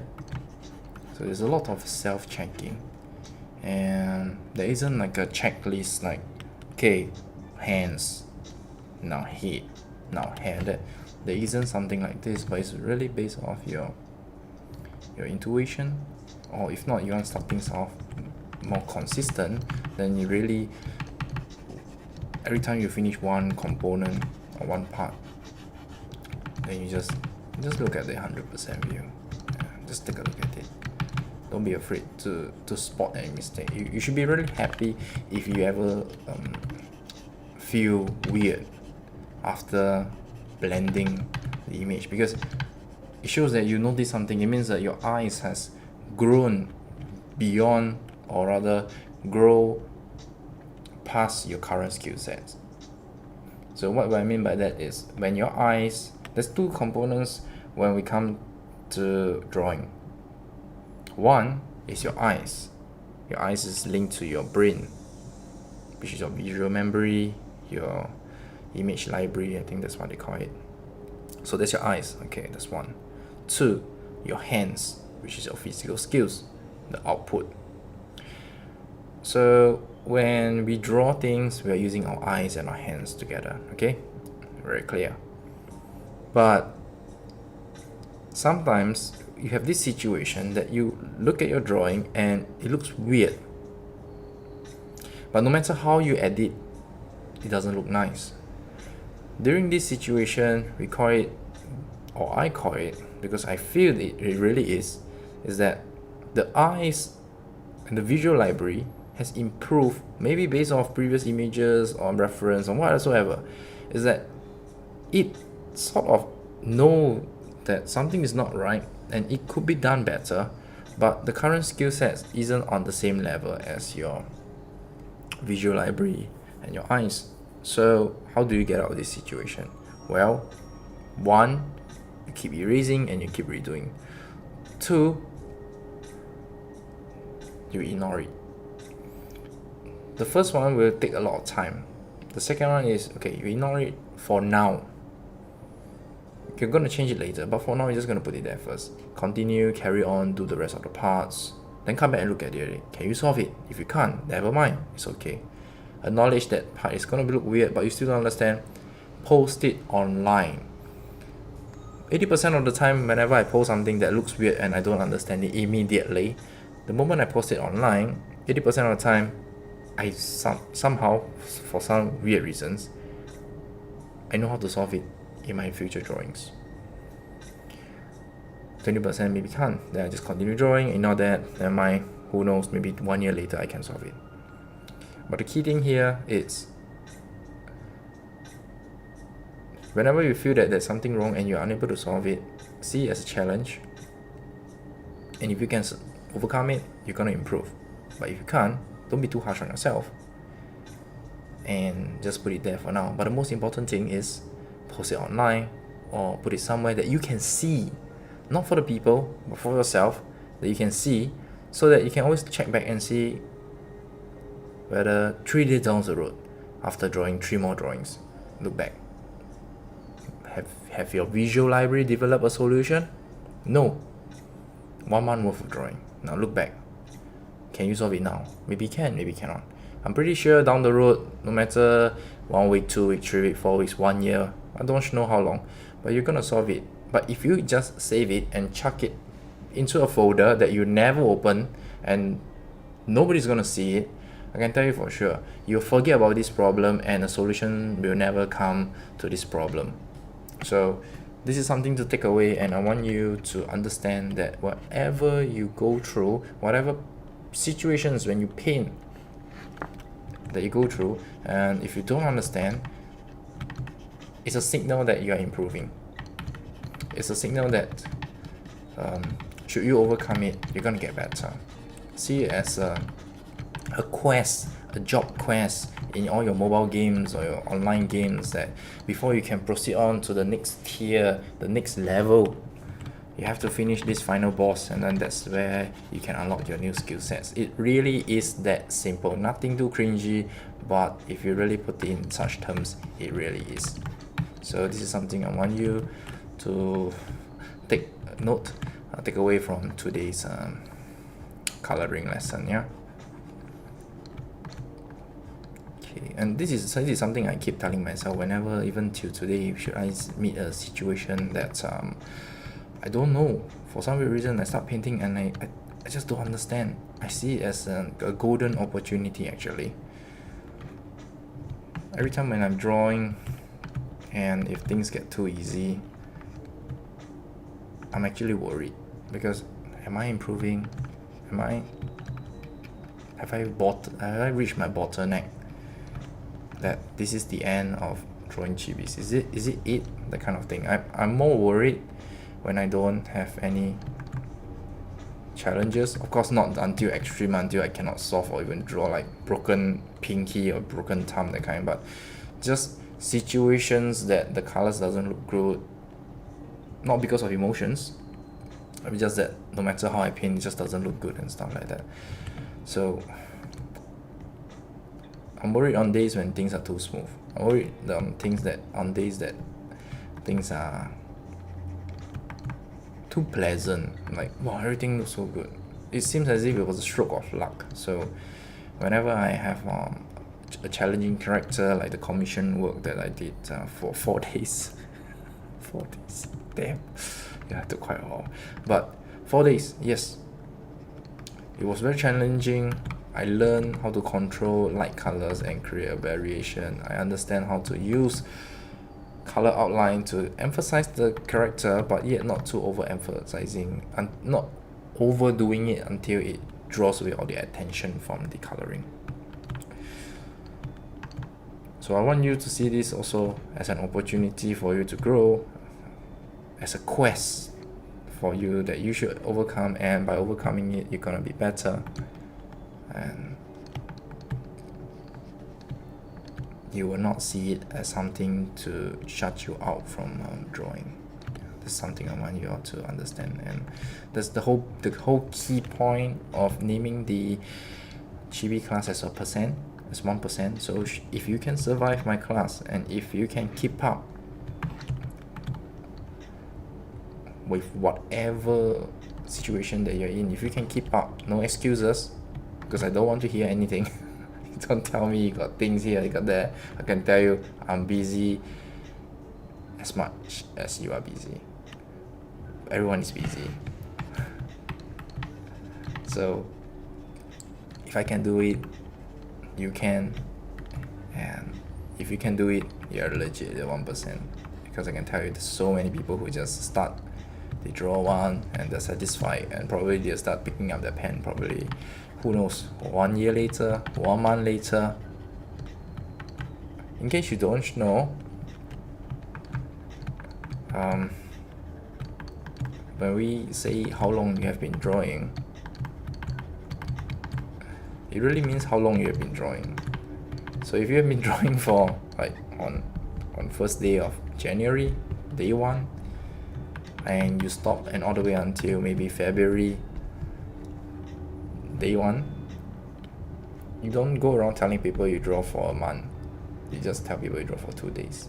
But if you have been drawing for every day, then you have all the rights to tell people you have drawn for a month.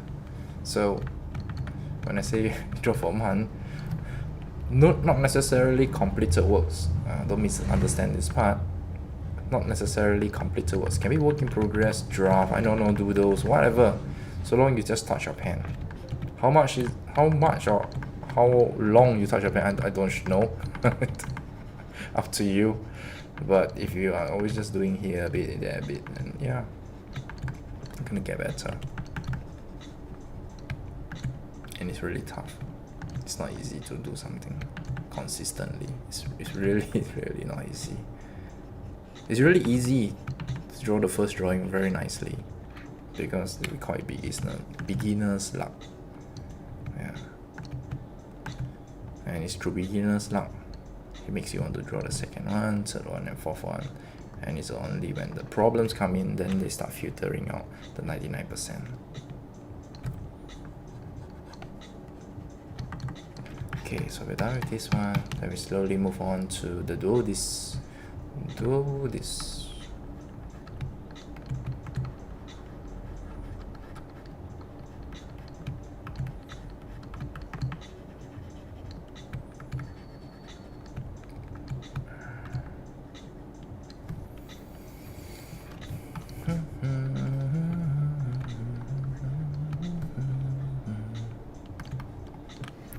Just check my phone. Oh no, it's about 10. Wow. Okay, I didn't realize. We might again reach to 11, so it might take a while. It's warning first, it might take a while. Dun, dun, dun, dun, dun.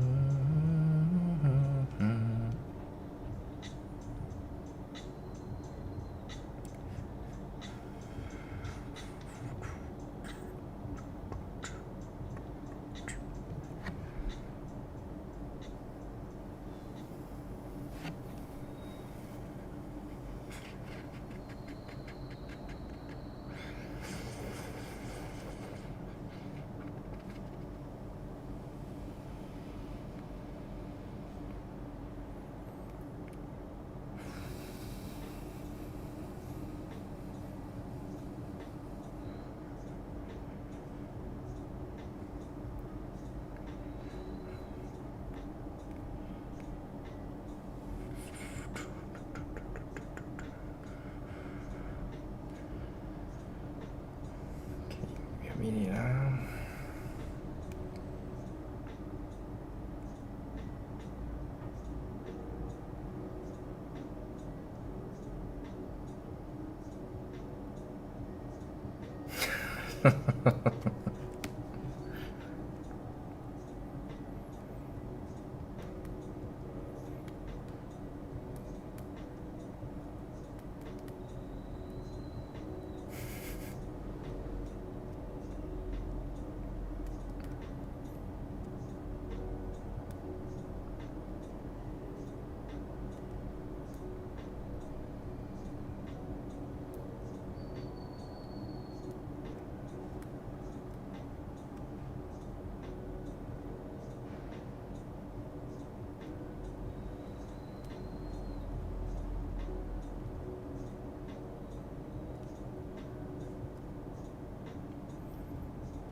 Oh, it's so beautiful.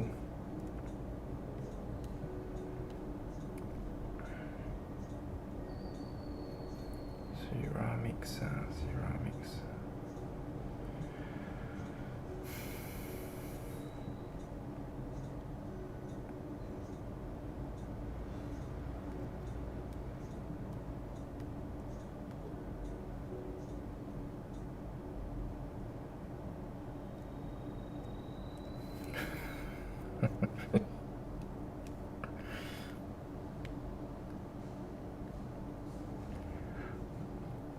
Put.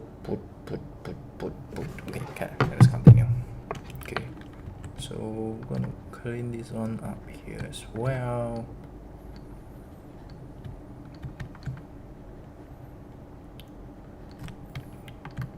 Because our thing to do, what we are doing now is really just blending and really tightening. It's really tightening the loose screws. Is it? Yeah, I think we can. Yeah, tightening the loose screws. So we're just gonna make sure that the colors don't really spill over to each other, and if it were to spill, make sure it looks nice. Okay, same thing down here.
here, things that spill out, we want to put it to the side.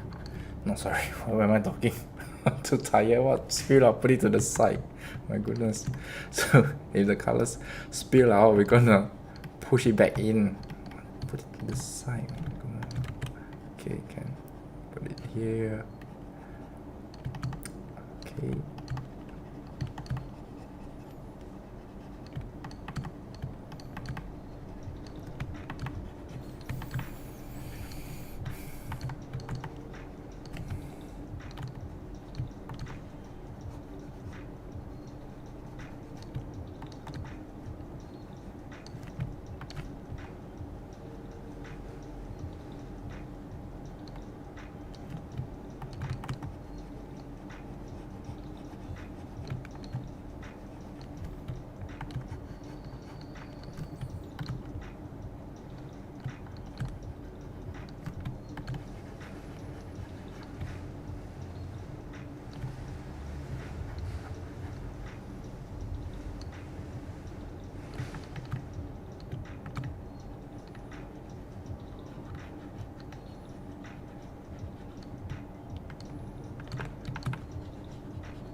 I think the mouth can be a bit more vibrant, so maybe we try to put a bit more colors here because it looks a bit too faint.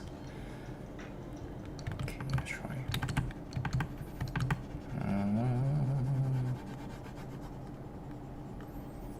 Does it look better? Yeah, kind of look better. Okay. Alright, so that's it with the blending, and we're gonna do our next snapshot. Oh, my hands. Okay, come. Alright, remember to save your canvas because I totally forget to save.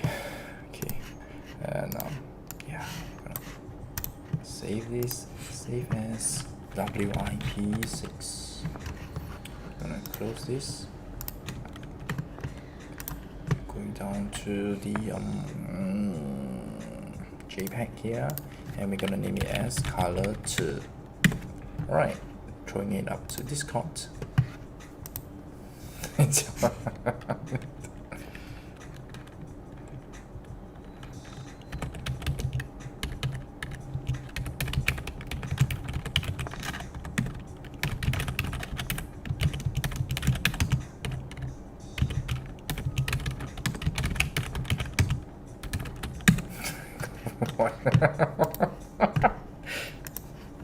Không chéo vị.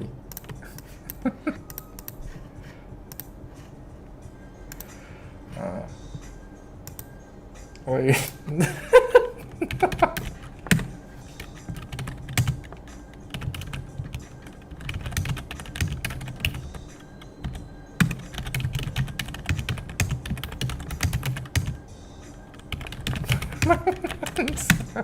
Happy.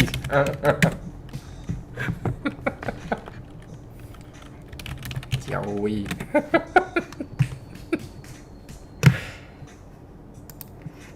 Okay. Hui.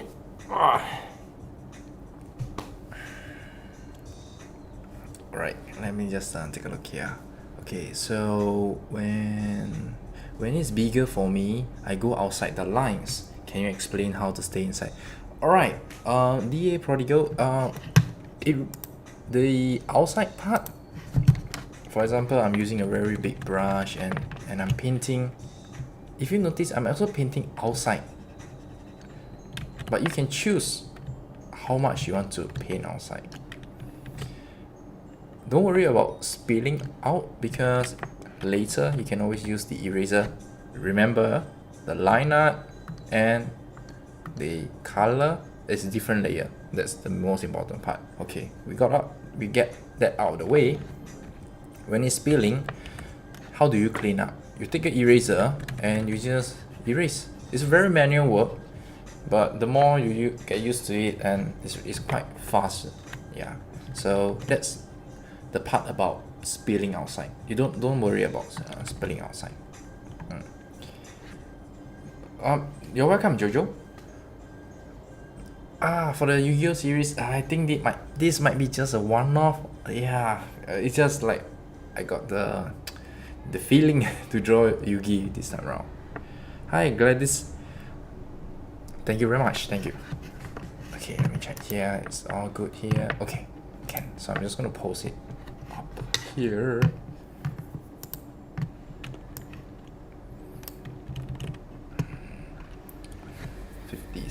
minute. If I keep posting, man, the timeline is like flooding out. Okay, never mind. I'll just put it in the comments, I guess. I hope it bumps up the thread, the post. I'm not sure how Facebook really works. The album is not working, so I guess I just have to do this. It's cool. Wait. Oh no, I only can choose one. I take back my words. I'll just make a post.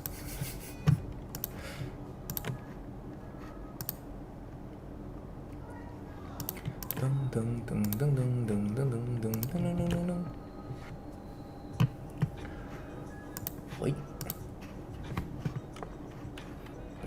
Hot. Wait. Hot. Wait. Hot. Wait. Hot. Wait.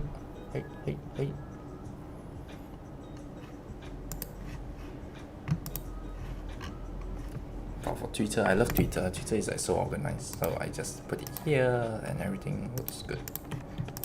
Love it. Okay, tweet it out. Okay.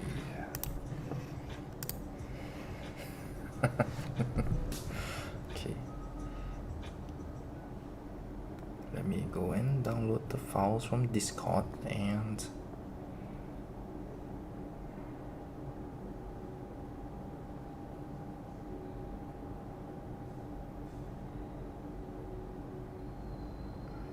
something below the nose.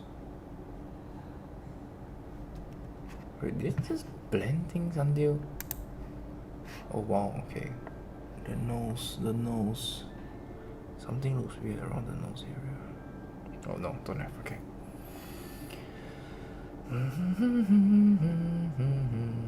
Wait. Just upload the same file. Share your heart. I just uploaded the same file. Oops. Delete. How silly can I get? There you go. It looks the same. My goodness. Okay, I differentiate by the shoulder. Okay, download this one. I'm gonna download this one. Okay, I'm gonna post it to the Instagram.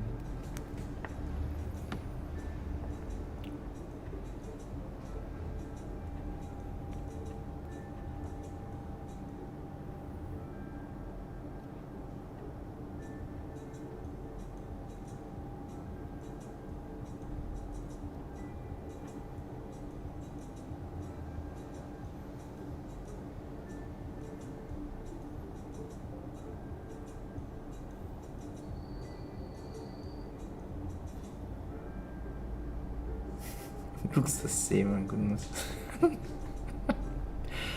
Even I can't tell the difference. It's like wasted time.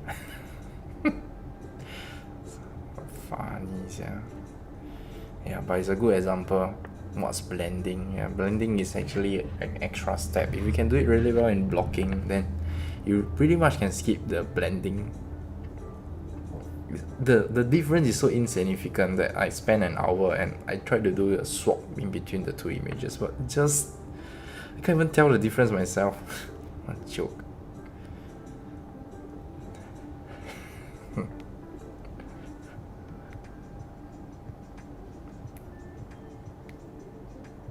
It's my rocket ship.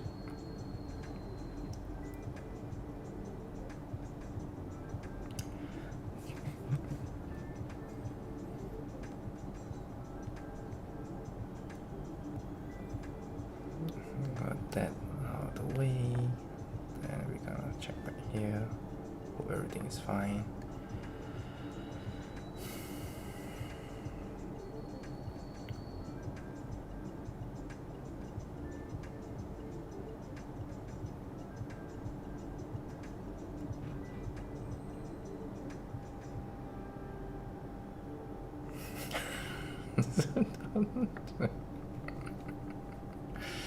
Oh boy.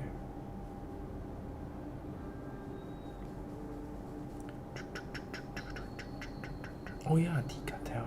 Okay, Deca place. Deca Mall. Deca. So is Shimishi Deca Mall. Okay.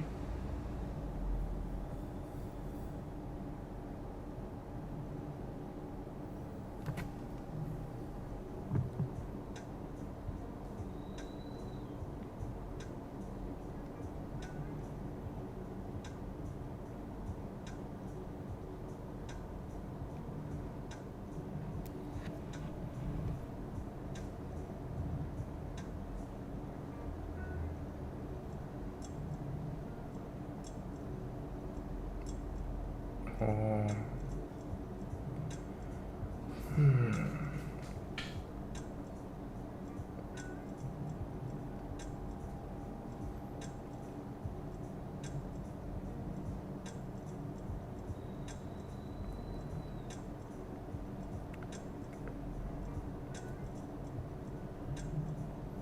It's quite good, man. My goodness. For two, oh, damn.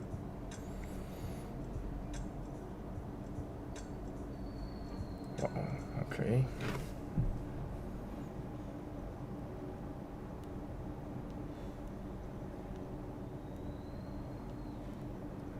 Good.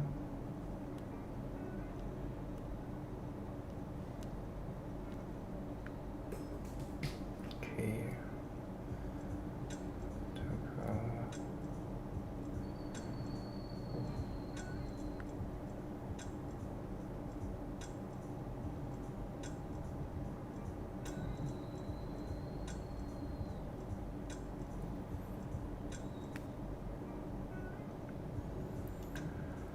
Boom, boom, boom, boom, boom. Okay. Okay, let's see if there's any comments. If not, we'll continue to do the color lineup, then pretty hopefully can wrap it up. It's taking a lot of your time. Okay. Because it's about 3 hours in, it's quite stressful. Normal adult attention span is about maybe 2.5. I think that's about it. Yeah. Yeah, I'll play game. Okay. Okay. Alright, so we reached our third phase, which is the phase 3, the color lineup. And the usual thing that I do when I'm doing color lineup is pretty simple. One, I choose the darkest color in the respective parts, and I'll choose a slightly darker color, maybe 2 circle down, and if this is the middle line, I would somewhat towards the left side rather than the saturated side, the desaturated side. And yeah, but I'll move the slider slightly downwards or maybe upwards. I'll just play around with it. Yeah. So now we're gonna start doing, and that's pretty much my thought process when choosing the color lineup. Okay, eraser, like that, and let's begin.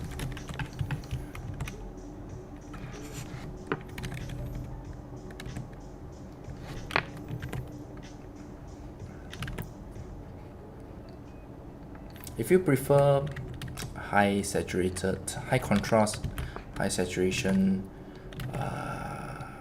colored lineups, then yeah, sure, by all means do so. This is a very personal preference thing. So me, I like it to be more desaturated.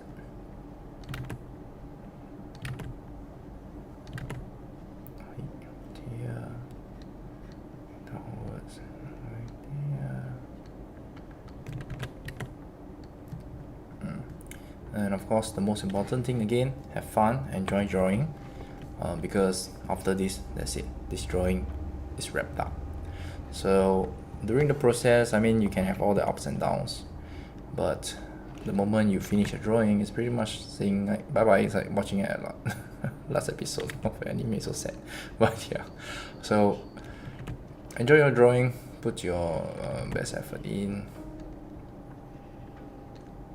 and just really just be happy when drawing all the parts. It's that important. I mean, school didn't teach me to be happy when I'm drawing, but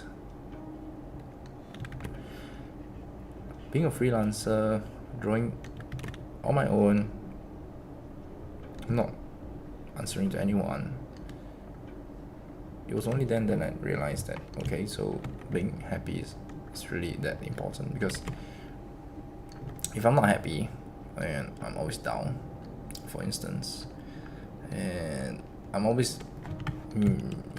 having art blocks, who's gonna pay me? Who's gonna draw for me? Who's gonna upload for the fans to see? So I was really lucky to have very encouraging fans at the very beginning of this whole online career thing.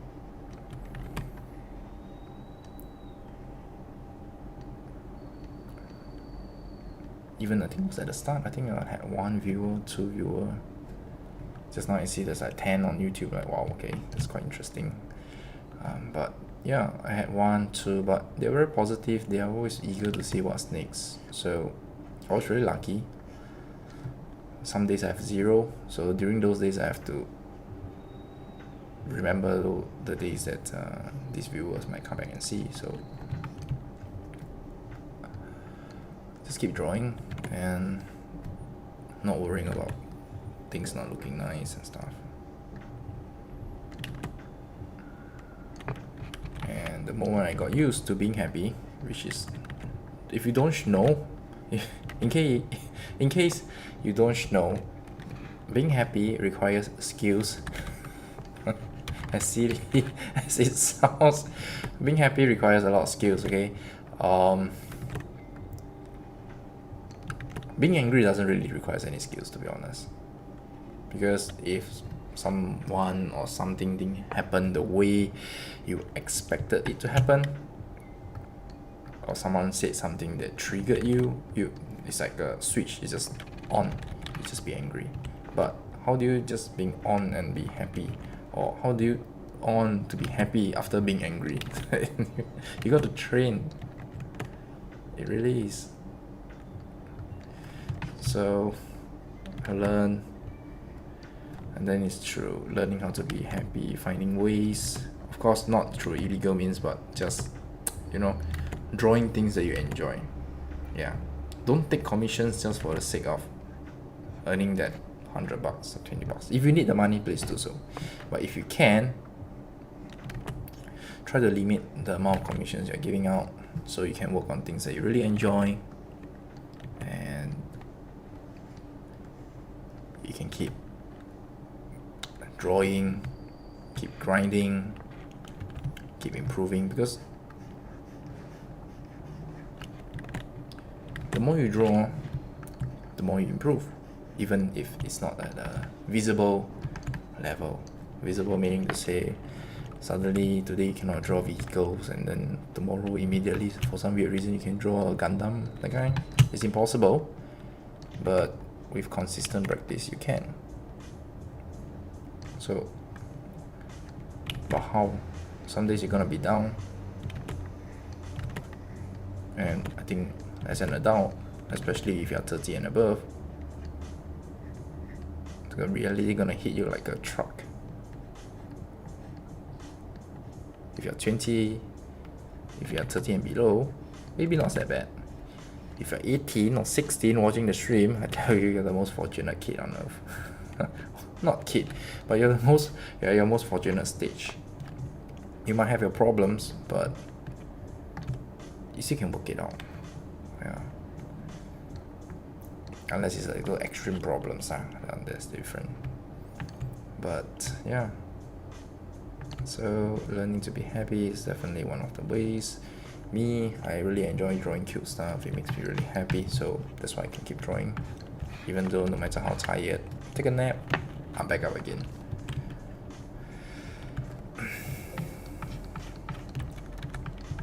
So the question is for you, what makes you happy?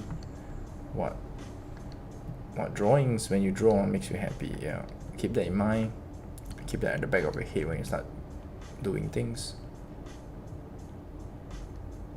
It can really help you to be a better artist or creator. Not necessarily drawing, but just a creator in general. For me, I really love Yuki, so, and I'm challenging myself. For those who just came in and didn't know what I was drawing, or you know I'm drawing Yuki but you don't know what's this, so because I'm gonna do a comparison later. ArtStation, I think it's ArtStation, is that? Oh no, I should be doing this. So it's like JR Pencil 334, I think it's 334. No, sorry, this is a Cockroach Man. 344. No, this one. There you go. 334, 335, 333. No. 4. No. 5. There we go, 5. Yeah. So, I wanted to challenge myself to make use of the 1% class and make a proving point that after years of practice, after years of going one big round of continuously drawing chibi, but not necessarily the same one, but just trying this, trying that, doing everything, but still within the feel of chibi. That was 4 years ago, what you're looking at right now, and what you're looking at right now here is current me, which is 4 years ago, 4 years now. Yeah, so some fans, maybe you will prefer the old one, some prefer the new one, but to me, I like both, but it's just a way for me to just see how much I improve, deprove, I don't know, but change. I will use the word change. And if there's change, I'm happy. Whether is it good or bad, doesn't matter. It means that I learned something. I didn't waste my time. That's the most important thing. Yeah.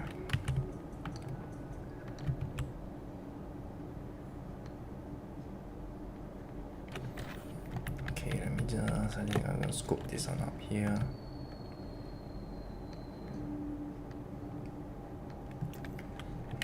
Doesn't look really nice. Let's try to curve it.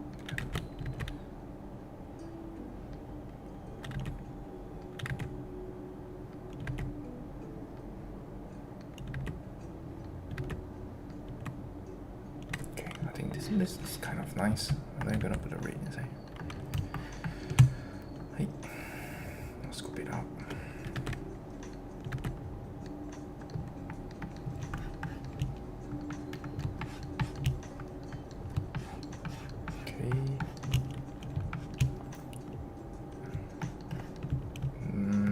This one, circle this,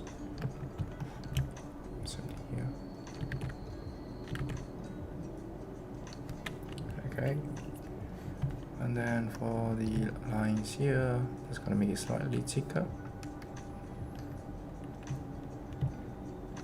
and using the white to just give it a highlight.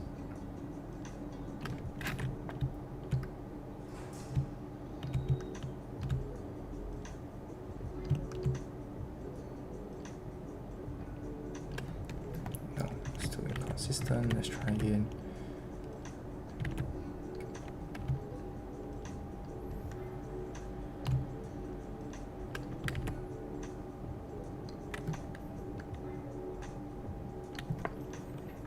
Okay.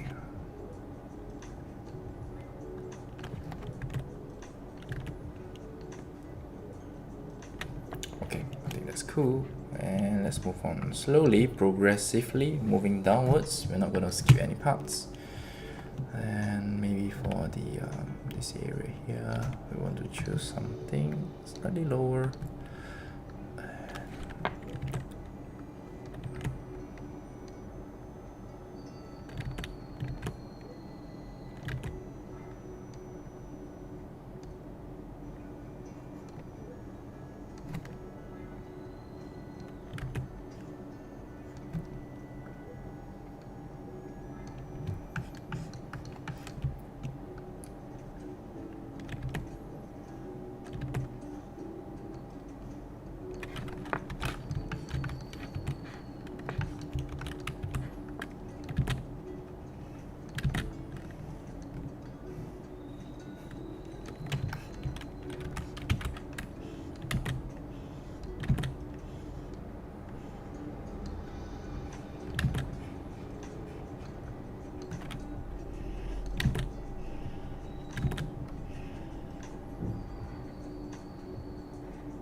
We got that. I'm gonna touch on the blue uniform part later on, not now. And we're gonna do this one here as well.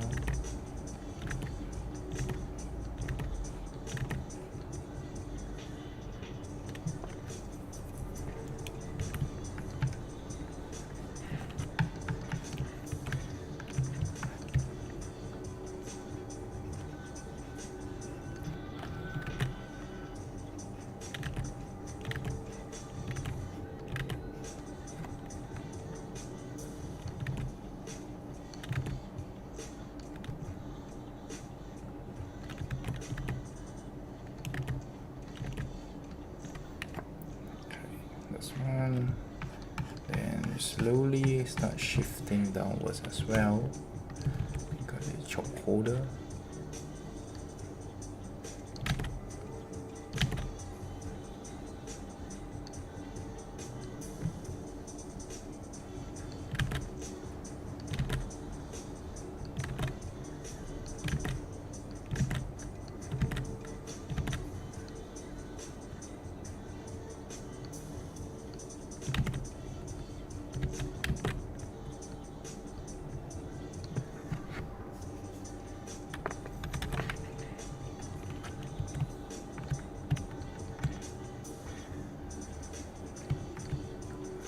Because it's not very obvious, we use a lighter color to just round it up.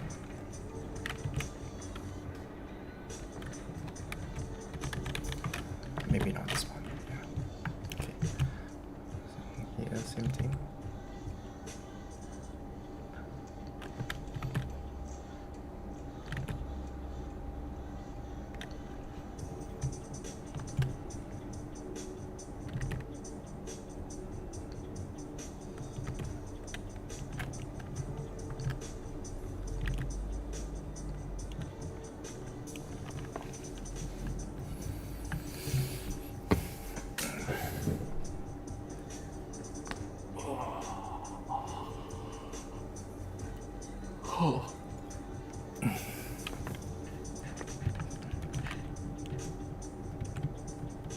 For the skin tone, we'll keep it consistent. So things on the colors on the face, we're gonna use it for the shoulder here.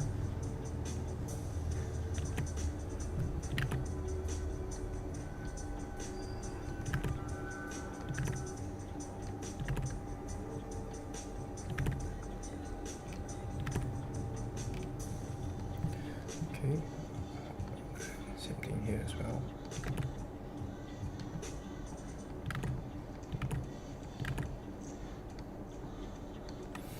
So one thing you can notice every week we are doing chibis again and again and again and again, but you start to realize that every chibi has its own set of problems. Every chibi has its own set of puzzles. Yeah, I should use the word puzzles. Yeah, but yeah, and if you can solve it, because you have to understand this is every character, whether it's anime, game character, whatsoever, they have a vibe. They have the characteristic. Was it angry, sad, scary? They have a characteristic, and it will be on you, on me, to draw out the characteristic in a deformed manner, but yet still maintaining the vibe. So it's actually quite hard, and it definitely takes some practice to just draw. If you're there, I know I'm just gonna do it as cute, I'm not really into the vibe thing, you also can do it, but it still also takes some challenge. There's some challenge to it as well. So this is something to take note of, and I always trying to tell people is like, also, if you keep doing something, it doesn't mean that it's easy, that there's some difficulty in it. Don't underestimate the concept of whatever drawings that someone is doing, because there are a lot of things to consider. Until you really master it already, then yeah, sure, by all means, you have all the rights to say that, okay, this is hard, this is easy, but only after you yourself can pull it off. So before that, you have to really try and test, see how to get things to work. So for Arc Knights, I think for Inuyasha, Arc Knights is a set of problems of very complex designs, and what should you draw, what should you throw away. For Yugi, pretty much we draw every single details that they have. We didn't really throw away the dual disc because it's too bulky. We didn't like say, okay, this is too big, we're gonna not draw it at all. No, we didn't do that. The Millennium Puzzle is a bit too chunky, let's throw it away. No, we didn't do that. So for Yugi, we didn't do those, but we play with the flow, because Yugi's hair, like Goku from Dragon Ball, they have this very exaggerated hairstyle. So that's the set of problems when drawing Yugi. Then for drawing Sango from Inuyasha, Sango character presented a set of problems that she's from a classic anime. So the vibe and everything has a classic anime, and how do we modernize it but yet still capture that classic vibe? So, and it's only through drawing this and experience it through yourself, then you really can capture and acquire the new set of skills. Just by seeing me do, just by looking at videos, just by imagining that you're drawing, yeah, it's a bit hard.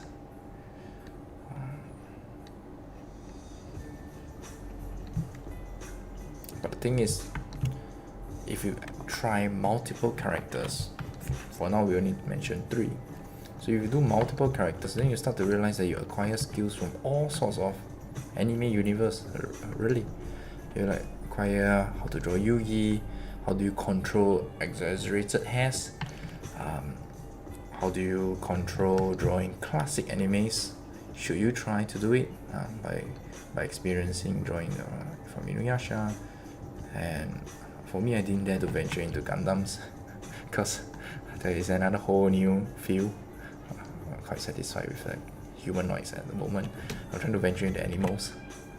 Yeah. But that being said, if you like to venture into Gundams, feel free to do so. And it's gonna be really tough. It's not gonna be easy, but it's gonna worth your time. It's definitely gonna worth your time.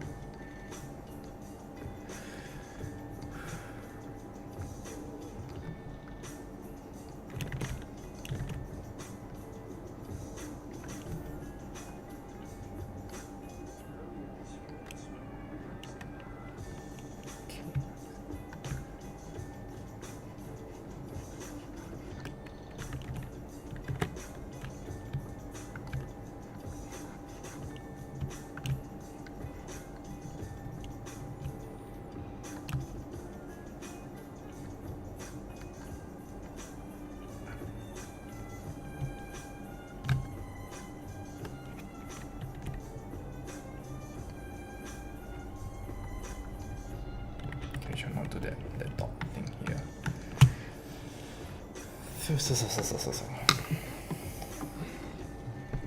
Just, my hands is all cramped up.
Take the Millennium Puzzle, the same outline as the hair.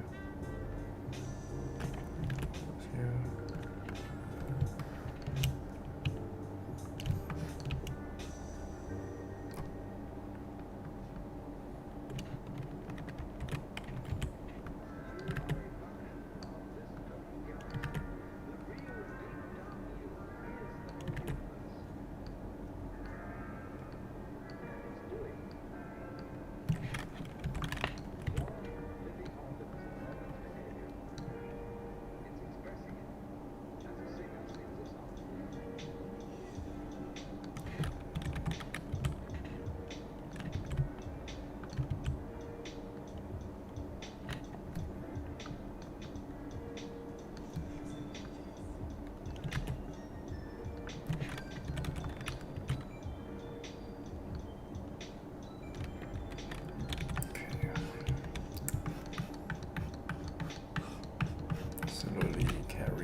For the mouth, we're gonna use something on the red side.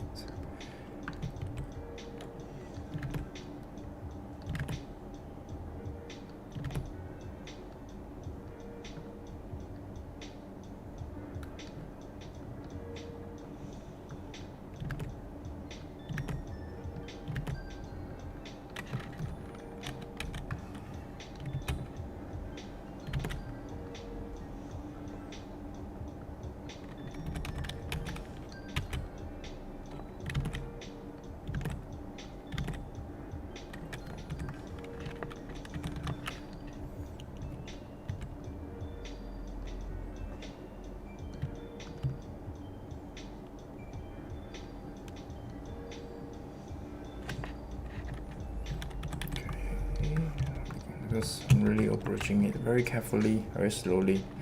Now that we're gonna come to an end to the drawing, so I just want to take our time and just do it slowly.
Belt, same thing. Let's control.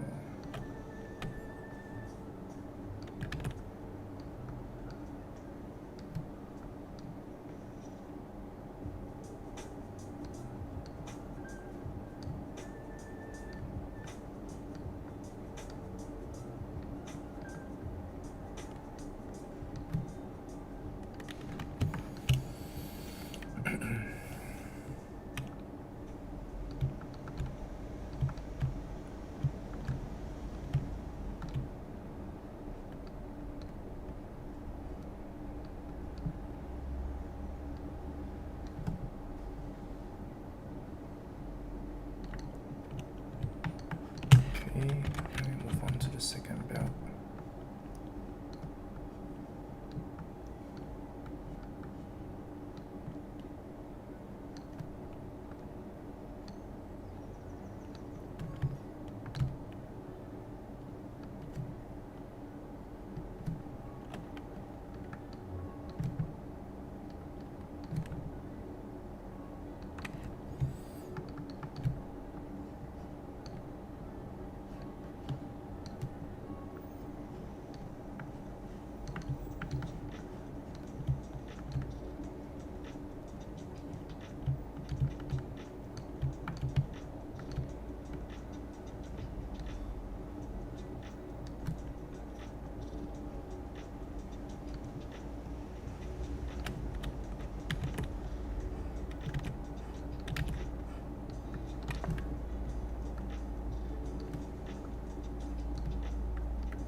Go back to the blue part here. Then we choose a desaturated blue. maybe it's not marker. Maybe start going over the lines. Here. For the hair, I'm purposely gonna keep it as a black outline. I don't know, just give me the vibe seems to be what I want. So I'm keeping it as it is. But for the rest of the parts, I'll give it a coat of color, a coat of paint on their respective areas.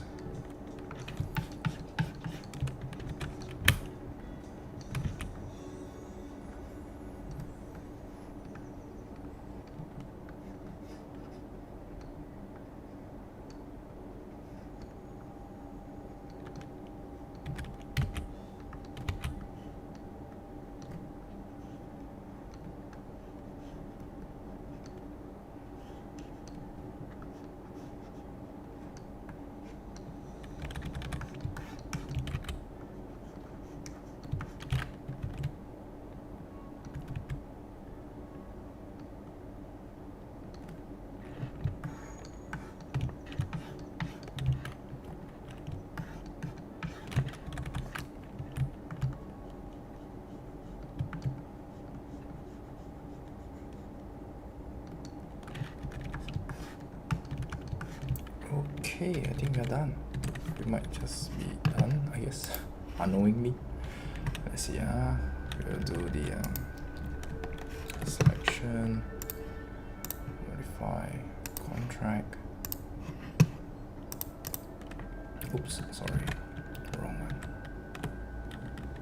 Contract.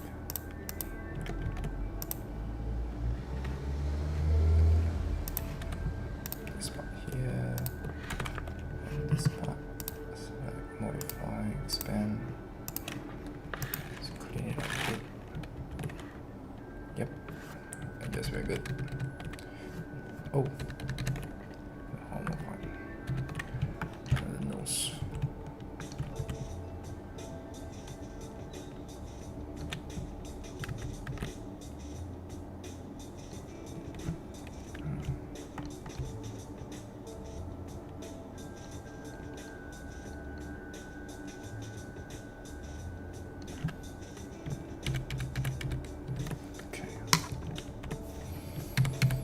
Okay, so this is it. We are done with Yugi, unknowingly. Yeah, and I'll be uploading this. I'll be just writing a short write-up as well. Maybe not even a write-up, maybe a line or two. And I'll also be mentioning that next week, Tuesday and Thursday, there will not, I repeat, there will not be the 1% Chibi class due to the studio is being used for school holidays workshops that I'm hosting together with other creators for students in Singapore. So this studio will be used for offline events. Thus, next week there will not be any 1% Chibi class. And yeah, before I end this, let me just check if there's any questions. Alright. Hey, no problem, Smiley. You're welcome. And okay, there's no questions over here. Hi, that Annie Me Rat. Hello on Twitch. Okay, so with that, I think we come to the end of the live stream. So I'll be uploading the image probably in 10 minutes time. Okay, so once again, thank you for your time. Really appreciate it, and I hope today's class more or less help you out. And if you are having some problems, really down, hopefully this video will just kick you back up and continue drawing. Okay, so with that, good night, and yeah, just keep drawing. Bye bye.